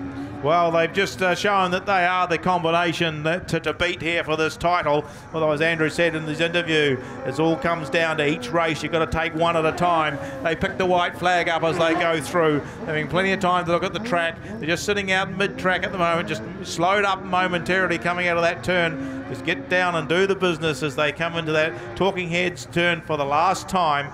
James Douglas and Ricky Pubbin, they'll get the 2 points for the second place. That'll help their tally, but the win going to 3, Andrew Buchanan and Denny Cox over James Douglas and Ricky Pubbin. But anyway, getting back to the matter in hand, the race 31 in the program, the Southern Bolts and Fasteners New Zealand Sidecar Champs Heat 17. Down in Gate 1, we will see the 21 of Glenn Murray and Ann Plummer. Down in Gate 2, the 11 of Fraser and Johnny Gillespie. Then in the 85 of Peter Adams and Jason Hearer in Gate 3, and in Gate 4, the 95 of Erwin Tree and Nigel Cookout. So just the 3 of them in here. Glenn Murray and Ann Plummer from down low, Fraser and Johnny Gillespie out of the middle, and Erwin Tree, Nigel Cookow. So that's the way they go. It's Glenn Murray and Plummer with Fraser and Johnny Gillespie in hot pursuit as they go down past the Sono Sound Systems back straight. Erwin Tree, Nigel Cookow sitting there in that third position. Through they come, Glenn Murray and Plummer still just narrowly from Fraser and Johnny Gillespie. Fraser goes high and wide, trying to look for a bit of drive coming out of that turn 2. Back down that back straight they go. Glenn Murray and Plummer have just opened it up a little. Erwin Tree, Nigel Cookow have closed up a little on Fraser and Johnny Gillespie as they come back down through the start-finish straight once again. It's Glenn Murray and Ann Plummer leading just by probably 5 or 6 bike lengths from Fraser and Johnny Gillespie, Irwin Tree, Nigel Cookow. Yes, well, Irwin Tree's just closing up on Gillespie there a little bit as they tighten the turn. Now Gillespie has Murray and Plummer in sight. He moves in underneath them. He pushes them wide. Irwin Tree sees a big gap. He moves up into second position. Now he's chasing Gillespie down the back straight into the Newfield Autos turn for the last time. Gillespie's gone wide. Tree's fighting on the inside. 11. Gillespie's won that from 95. Irwin Tree and Nigel Cookow. Third home, the 21 bike of Glenn Murray and Plummer. Well, who would have thought? Oh, listen to the crowd.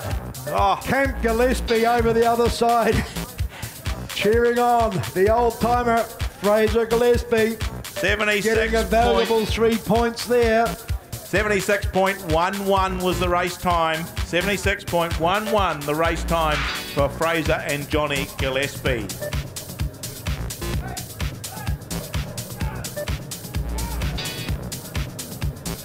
Well, just a wee thing there, we're looking.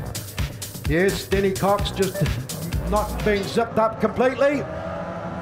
Off they go, and once again, Jamie Millen gets a good start from the outside, but it is Andrew Buchanan and Denny Cox who move down into the turn. They're taking Millen and ropes high. That's left the door open for Aidan Thwaites to move on through. Aidan Thwaites and Neville Chalmers get to the front. Oh, they've crossed it up all wrong there. They slot back to second position. Buchanan and Cox go through to the lead. Aidan Thwaites, Neville Chalmers, they're in that second position, getting rather slick down low on the track. Jamie Millen and ropes are holding that third position, and in the fourth spot, David Gannon and Raymond George. But doing the business out in front, just slowly edging themselves away, is Andrew Buchanan and Denny Cox. The chase is on. Luke Thwaites, Neville Chalmers still trying to reel them in, but Buchanan's just too good for them. But they've got the 14 bike of Millen and Jacob Cooper hard on their tail, fighting for that second position, Pete. So Andrew Buchanan and Denny Cox still there in that first place. Luke Thwaites, Neville Chalmers still hanging on to second by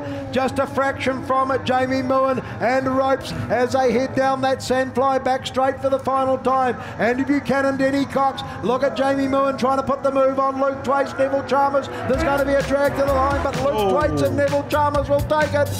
So, another good win there to Andrew Buchanan and Denny Cox. Second place, very narrowly, going to Luke Thwaites and Neville Chalmers. Third place going to Jamie Millen and Jacob Cooper. And fourth place there going to Dave Gannon and Raymond George. Race time 74.56. 74.56, the winning time for Andrew Buchanan and Denny Cox. Heat 19 of the Southern Bolts and Fasteners New Zealand Sidecar Champs. 1 NZ, Richard and Alistair Horn, Gate 1. Gate 2 is the 16 of Jason Harper and Mark George. In Gate 3, the 78 of Paul Humphreys and Pat Larson. And the 6 bike of Derek and Matthew Ramsey fill the field out here in Gate 4. Tapes ready to go, everyone happy, tapes up and away they go. So from down on the inside, the number 1 bike, Richard and Alistair Horn, were the first ones down into the turn, trying to get round the outside of it. Looked like Paul Humphreys and Patrick Larson, was it? And then we've got that Jason Harper and Mark George sitting there in that third position. The 6 bike of Paul Humphreys. Ramsey are sitting there in fourth position. They're trying to get under Jason Harper and Mark George. But out in front, it's Richard and Alistair Horn. They've been overhauled now by that 78 of Paul. Well, they're getting a little bit untidy, Pete. They got untidy coming down that straight, and there's Humphrey. Oh, there's a big collision there. We've got a swinger off. Harper moves inside to miss him. Just a little bit of contact as they came on down, and we see the swinger from Paul Humphreys, Patrick Larson. He's up on his feet. Came on through. Oh, that's brilliant to see. He's bounced up, sort of holding his hip. I don't blame him for that. Jason Harper and Mark George just moved straight infield to miss him, to avoid him, because he didn't know where he was going to roll.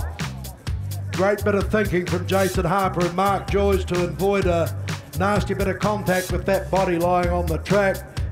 Right, well, we'll take another deep breath and we'll start them again. is waiting for Paul Humphreys, Patrick Larson to come into line.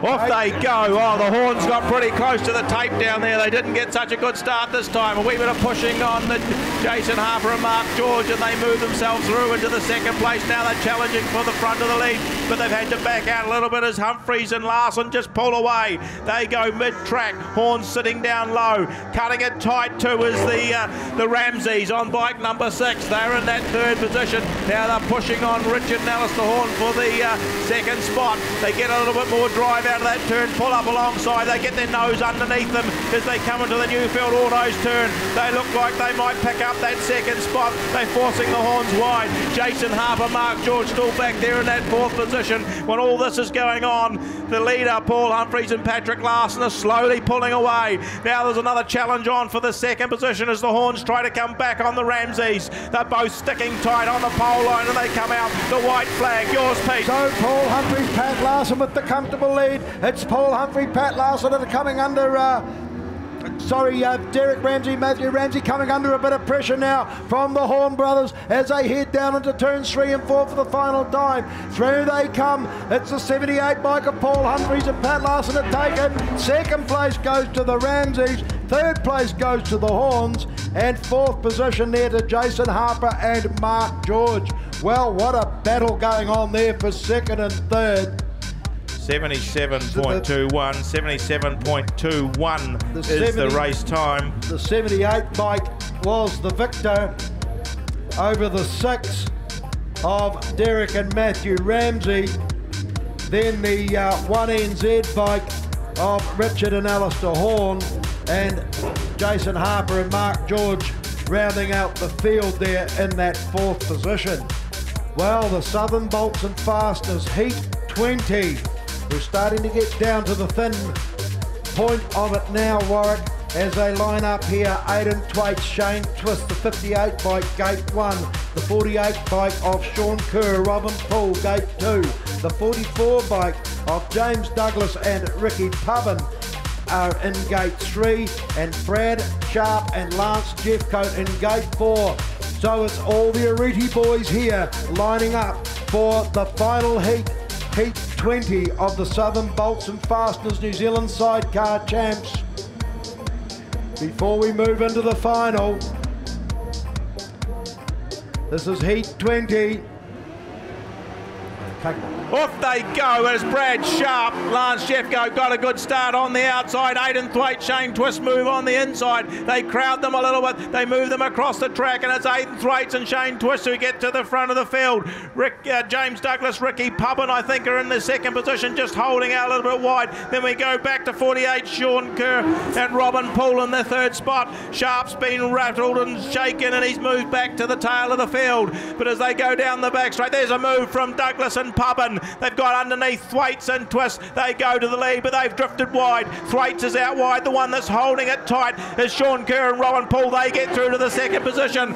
Aidan Thwaites got trouble on the track trying to stay inside the pole line. He's drifted back to the tail of the field. Bradley Sharp, Lance Jeffco go back into that third position. But as we look at them in the coming round into that E. Hayes and Sons turn, they've got one to go. It's Pubbin from Kerr, then Sharp, then Thwaites. So round they go. James Douglas and Ricky Pubbin just narrowly in front of Sean Kerr, Robin Poole, then Brad Sharp, Lance Jeffcoat in that third position. Aidan Twaite, Shane Twist back there in that fourth place. Through they come. James Douglas, Ricky Pubbin taking the win from the 48 bike of Sean Kerr and Robin Poole.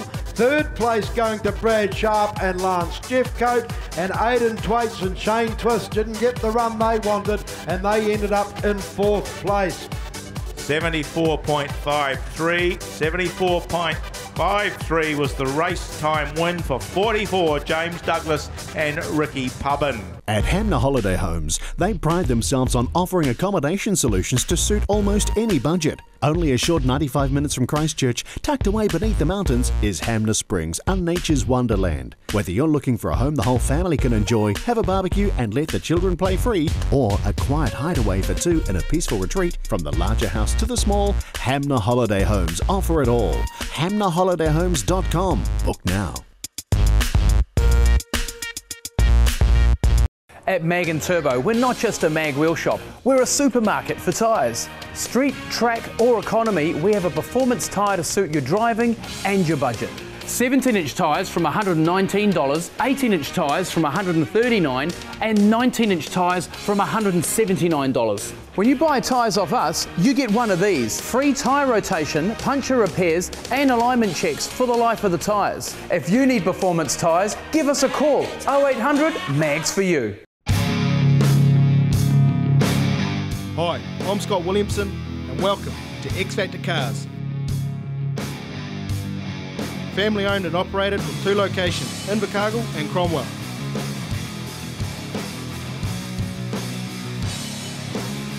Specialising in everything V8 from Holden Ford, HSV, FPV and with Southland's biggest selection of American muscle, we've got most bases covered.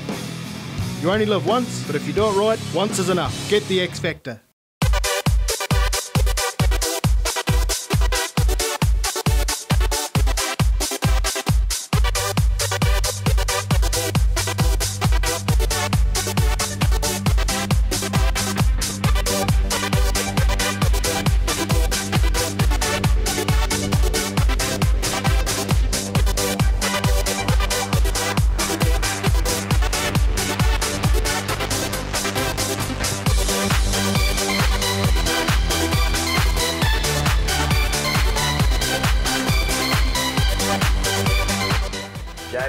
Jacob Cooper coming from gate 2. Fraser and Johnny Gillespie will go out of gate 3. Aidan Thwaites, Shane Twist from gate 1.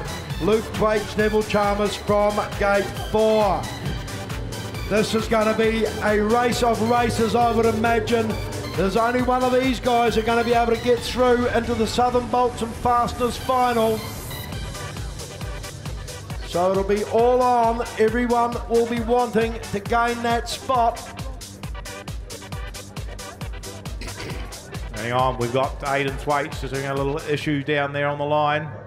Pete Sennings said he's okay. Joe Hughes puts his hands up. Tapes up and away they go. Who's going to be the first one? Aidan Thwaites, Shane Twist are the first ones down on the turn. We've got the 14 of Jamie Moore and Jacob Cooper. Fraser Gillespie. Johnny Gillespie tried to make a bold move. They got back to third though, but it looks like it's Luke Thwaites, Aidan Thwaites, Shane Twist. Oh, Fraser Gillespie coming. Come back through again. It's Aidan Thwaites, Shane Twist, Fraser and Johnny Gillespie battling it out 1 and 2. Back there in third place is the 14 of Jamie Moore and Fraser and Johnny Gillespie lose a little on the ground. Jamie Moore and Jacob Cooper goes through. Fraser and Johnny Gillespie round the outside. Coming down low, the 58 of Aidan Thwaites and Shane Twist. Luke Thwaites, Neville Chalmers round them out. So the 14 of Jamie Moore and Jacob Cooper. They're sitting there in that first place. Oh, here comes Thwaites. There goes Gillespie. Gillespie oh, goodness me. So through look at the run. Yes, they're coming through. Still a battle on here for the white flag. It's Moen in front from Gillespie. Aidan Thwaites trying to shape up the corner. Jamie Moen and Jacob Cooper lead them down the back straight for the last time. Fraser Gillespie's winding up the rubber band. Can he get in the corner? He's got to get the inside. He's forcing Moen out wide. Home they come. It's 11. Fraser Gillespie takes the win. Jamie Moen in that second position from 58. Aidan Thwaites, Luke Thwaites, Neville Chalmers. We never mentioned them much. They came in that fourth position. Wow. So 11, Fraser and Johnny Gillespie coming in ahead of the 14 bike, Jamie Moen and Jacob Cooper. The Camp Gillespie fan club over there under that Samfly Cafe sign from Tiana. They are absolutely going off over there. Sorry folks, no rerun. Fraser is out. Jamie Moen and Jacob Cooper are in.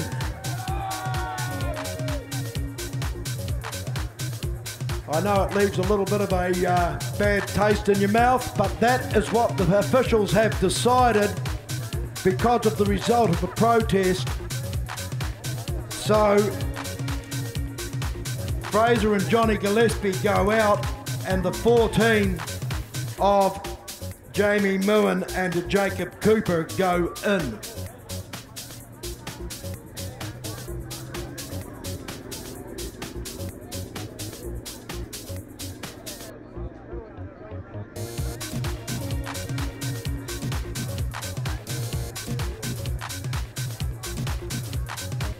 them. So out they come. The 44, James Douglas, Ricky Pubbin, flying the flag for Oreti here. The 14 of Jamie Moon and Jacob Cooper.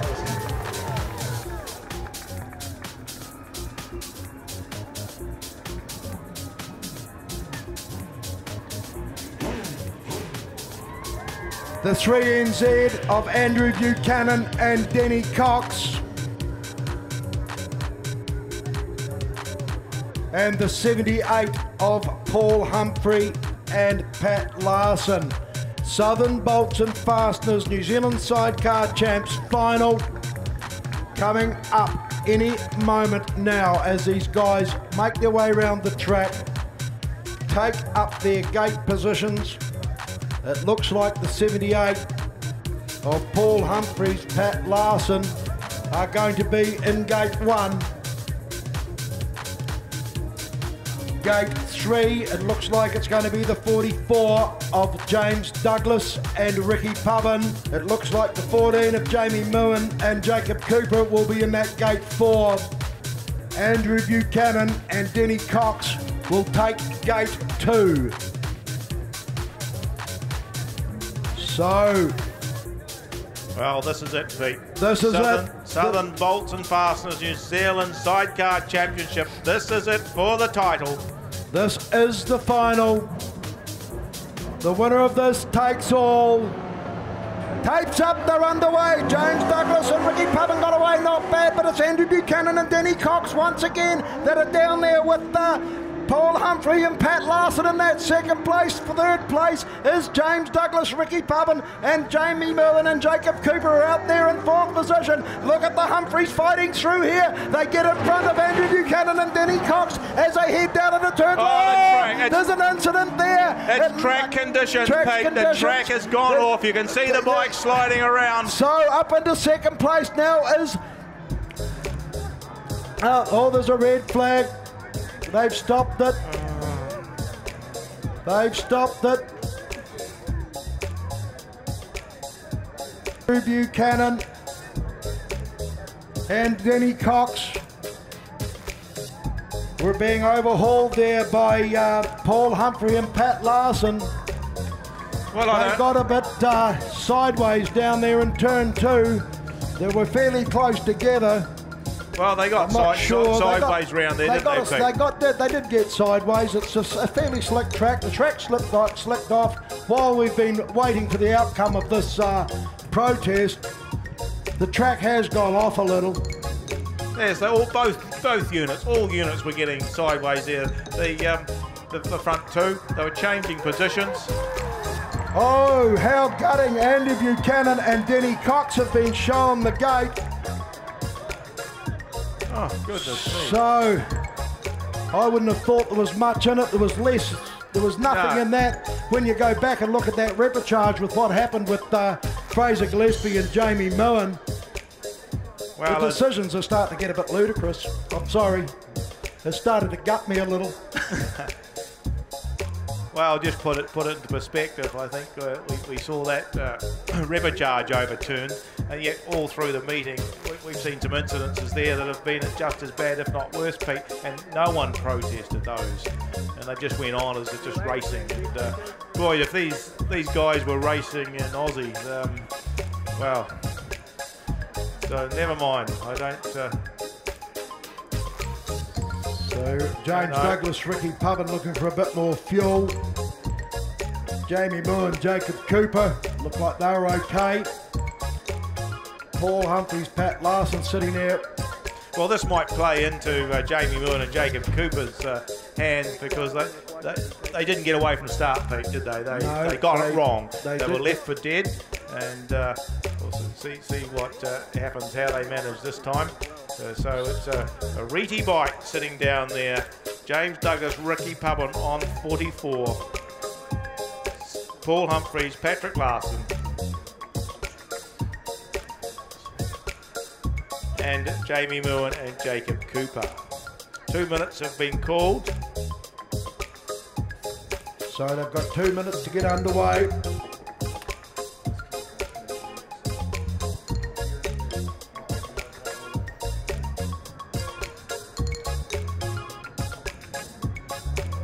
So, yes, we've had it confirmed from a bit of video footage. 3NZ definitely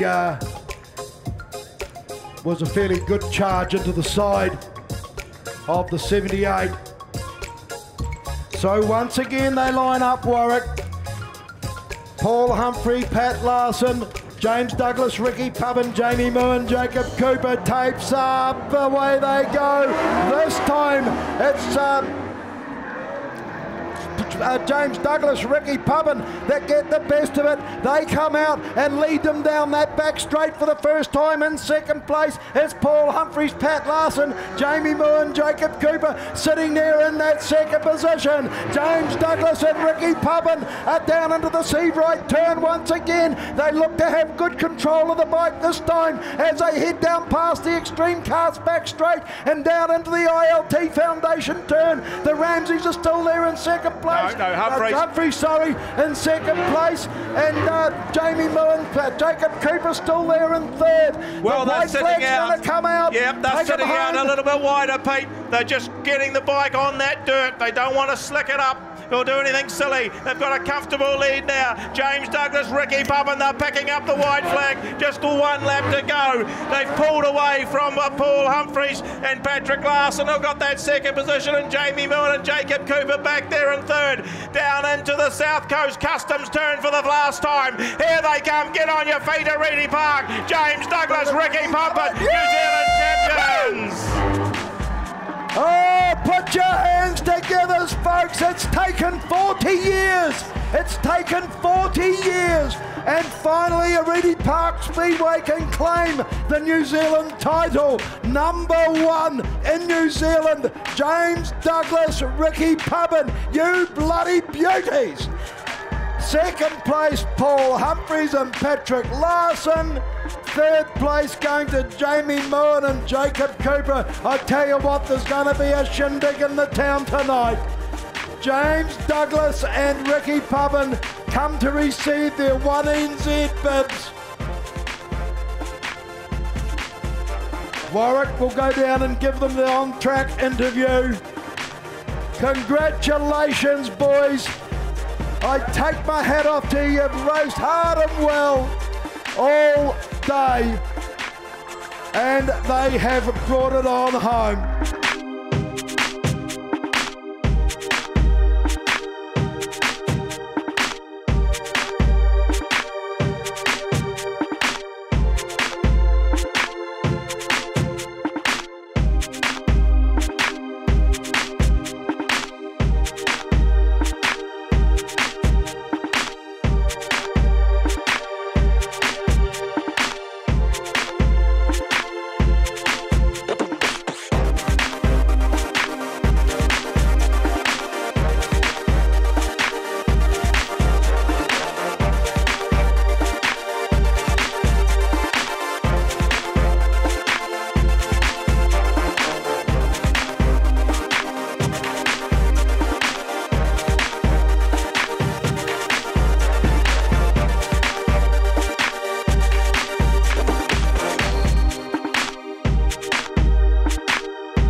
Yes, congratulations to James Douglas and Ricky Pubbin. A fantastic effort, boys. Once again, thanks to all our sponsors, everybody that's had a hand in helping us run this meeting, all our supporters, all you, the public that have been here today. You've put up with a wee bit of mucking around, but hey, I'm sure the wait in the end was well justified. James Douglas and Ricky Pubbin, for the first time in Oreti Park Speedway's history, we hold the #1 title here at the southern track of New Zealand. Absolutely fantastic stuff, and a hearty congratulations to those two.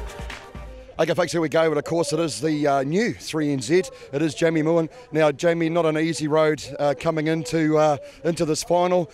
Wee bit of a controversy there, but hey, mate, you made it in and you got a result. Yep, yeah, it's pretty good. Pretty stoked, really. We come down. It's our second meeting this season together. We got 3NZ in the GP as well.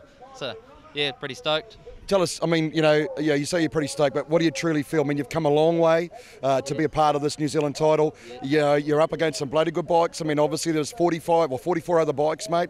What are you feeling? Tell us. Oh, it's pretty overwhelming. It's only my third season on a sidecar, so come a long way with a solo and realised I wasn't that good. So yeah, it's pretty good. It's pretty stoked. Hey, mate, you obviously got some good sponsors to look after you and help you get down here. Who are they?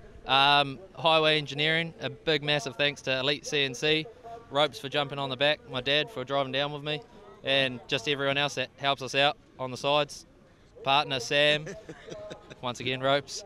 So yeah, thanks very much to everyone down here. Congratulations, mate. Yeah, cheers, mate. Okay, we've got Jacob Cooper here, of course, aka Ropes as he likes to be called. Mate, you want a moment to say something? Tell us what you want to say. Yeah, thank you very much to Oreti Park this weekend. Amazing track. They battled with the weather. They battled with slick drive. They brought it back each time. Done really well. Thank you so much to the officials, every volunteer, anything that's had to do with this weekend. I'd like to thank you very much, because if it wasn't for the volunteers and those people, wouldn't be able to run meetings like this. Massive thank you to the pits and everything for doing the coverage on this. And once again, a massive thanks to my rider, Jamie Muin. If it wasn't for him, I wouldn't be here.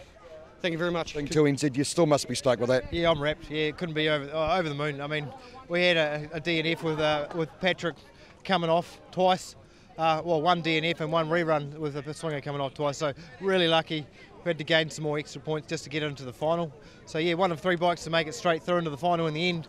And then, I mean, that was an unfortunate mishap just then to get that rerun and Andrew getting taken out of the contention because he was a top player, and I feel pretty bad about that.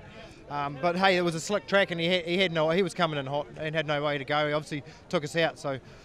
Yeah, I feel really bad for him actually because he was in the major contention. But still can't take it away from the boys that finished the cross line. They checkered flag and took it, so I'm really wrapped. I'm happy. And Patrick, for his 8th meeting as a swinger, he's now 2NZ, so he's pumped. Yeah. Obviously the rider's got a lot to do with that, but I mean, it must be a wee part of you that must pretty pleased to see that 1NZ actually finally came down to Oreti Park. I mean, I know it's not ideal. In the boardroom, you mean? Yeah, instead of in the boardroom and it won by the checkered flag, the fastest guy won on the day, so it's a fair race. So that's good to see. The last couple of years it's been won in the boardroom, which is sad, and a lot of controversy. So yeah, I'm really happy for the team and everyone and everyone involved at Oreti Park, and the officials did their job good and everything like that. Okay, mate, so your sponsors obviously got a couple of those guys. Who are they? Yeah, Menifee Trucking, AFC Motorcycles, Graphics HQ in Palmerston North. Yeah, basically that's just those main 3 sponsors. Yeah, without them I wouldn't be here right now, and my parents and family, everyone involved with getting behind us really, and Patrick's family. So yeah, I really thank you very much for them, and work pays for everything else. Congratulations, mate. 2NZ, you come here 78p, you go home with a small number. Well done, and best of luck for the rest of the season. Thanks very much. Cheers. Okay, folks, here we are. Look, what do we say? You came into this meeting as 44i.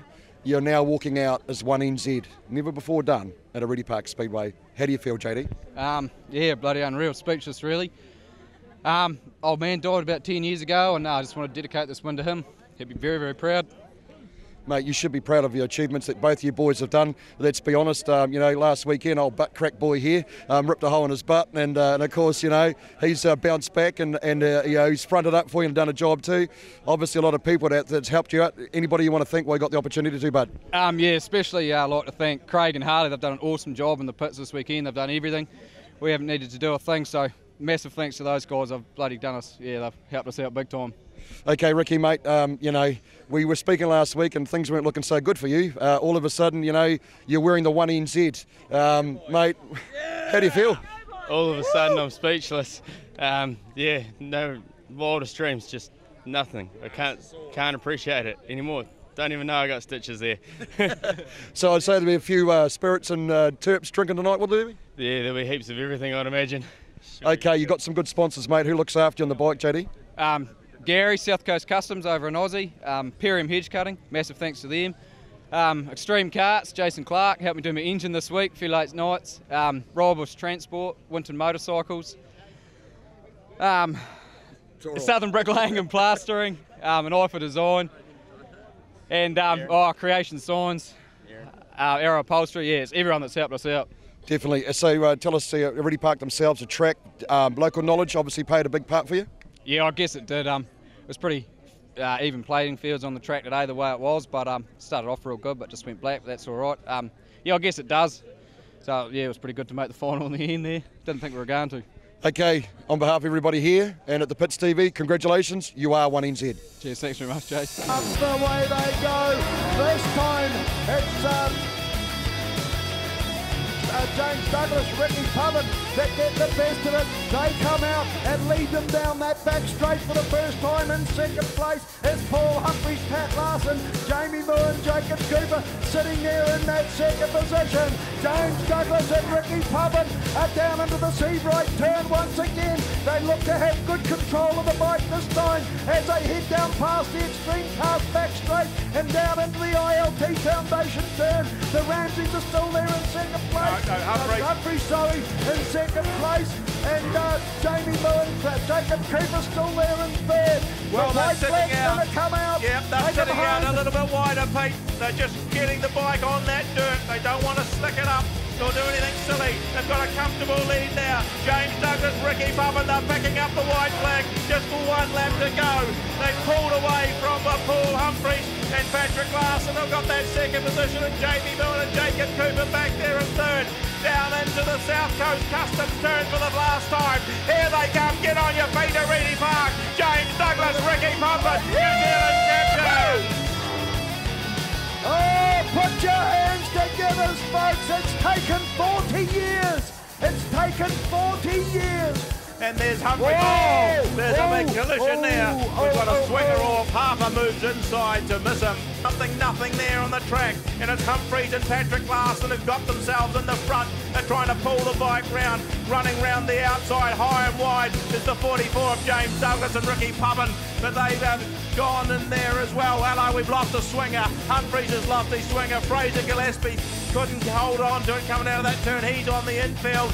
Fraser Gillespie's winding up the rubber band. Can he get in the corner? He's got to get the inside. He's forcing Moen out wide. Look at the Humphries fighting through here. They get in front of Andrew Buchanan and Denny Cox as they head down to the turn. There's an incident there. It's track conditions, Kate. The track has gone off. You can see the bike sliding around.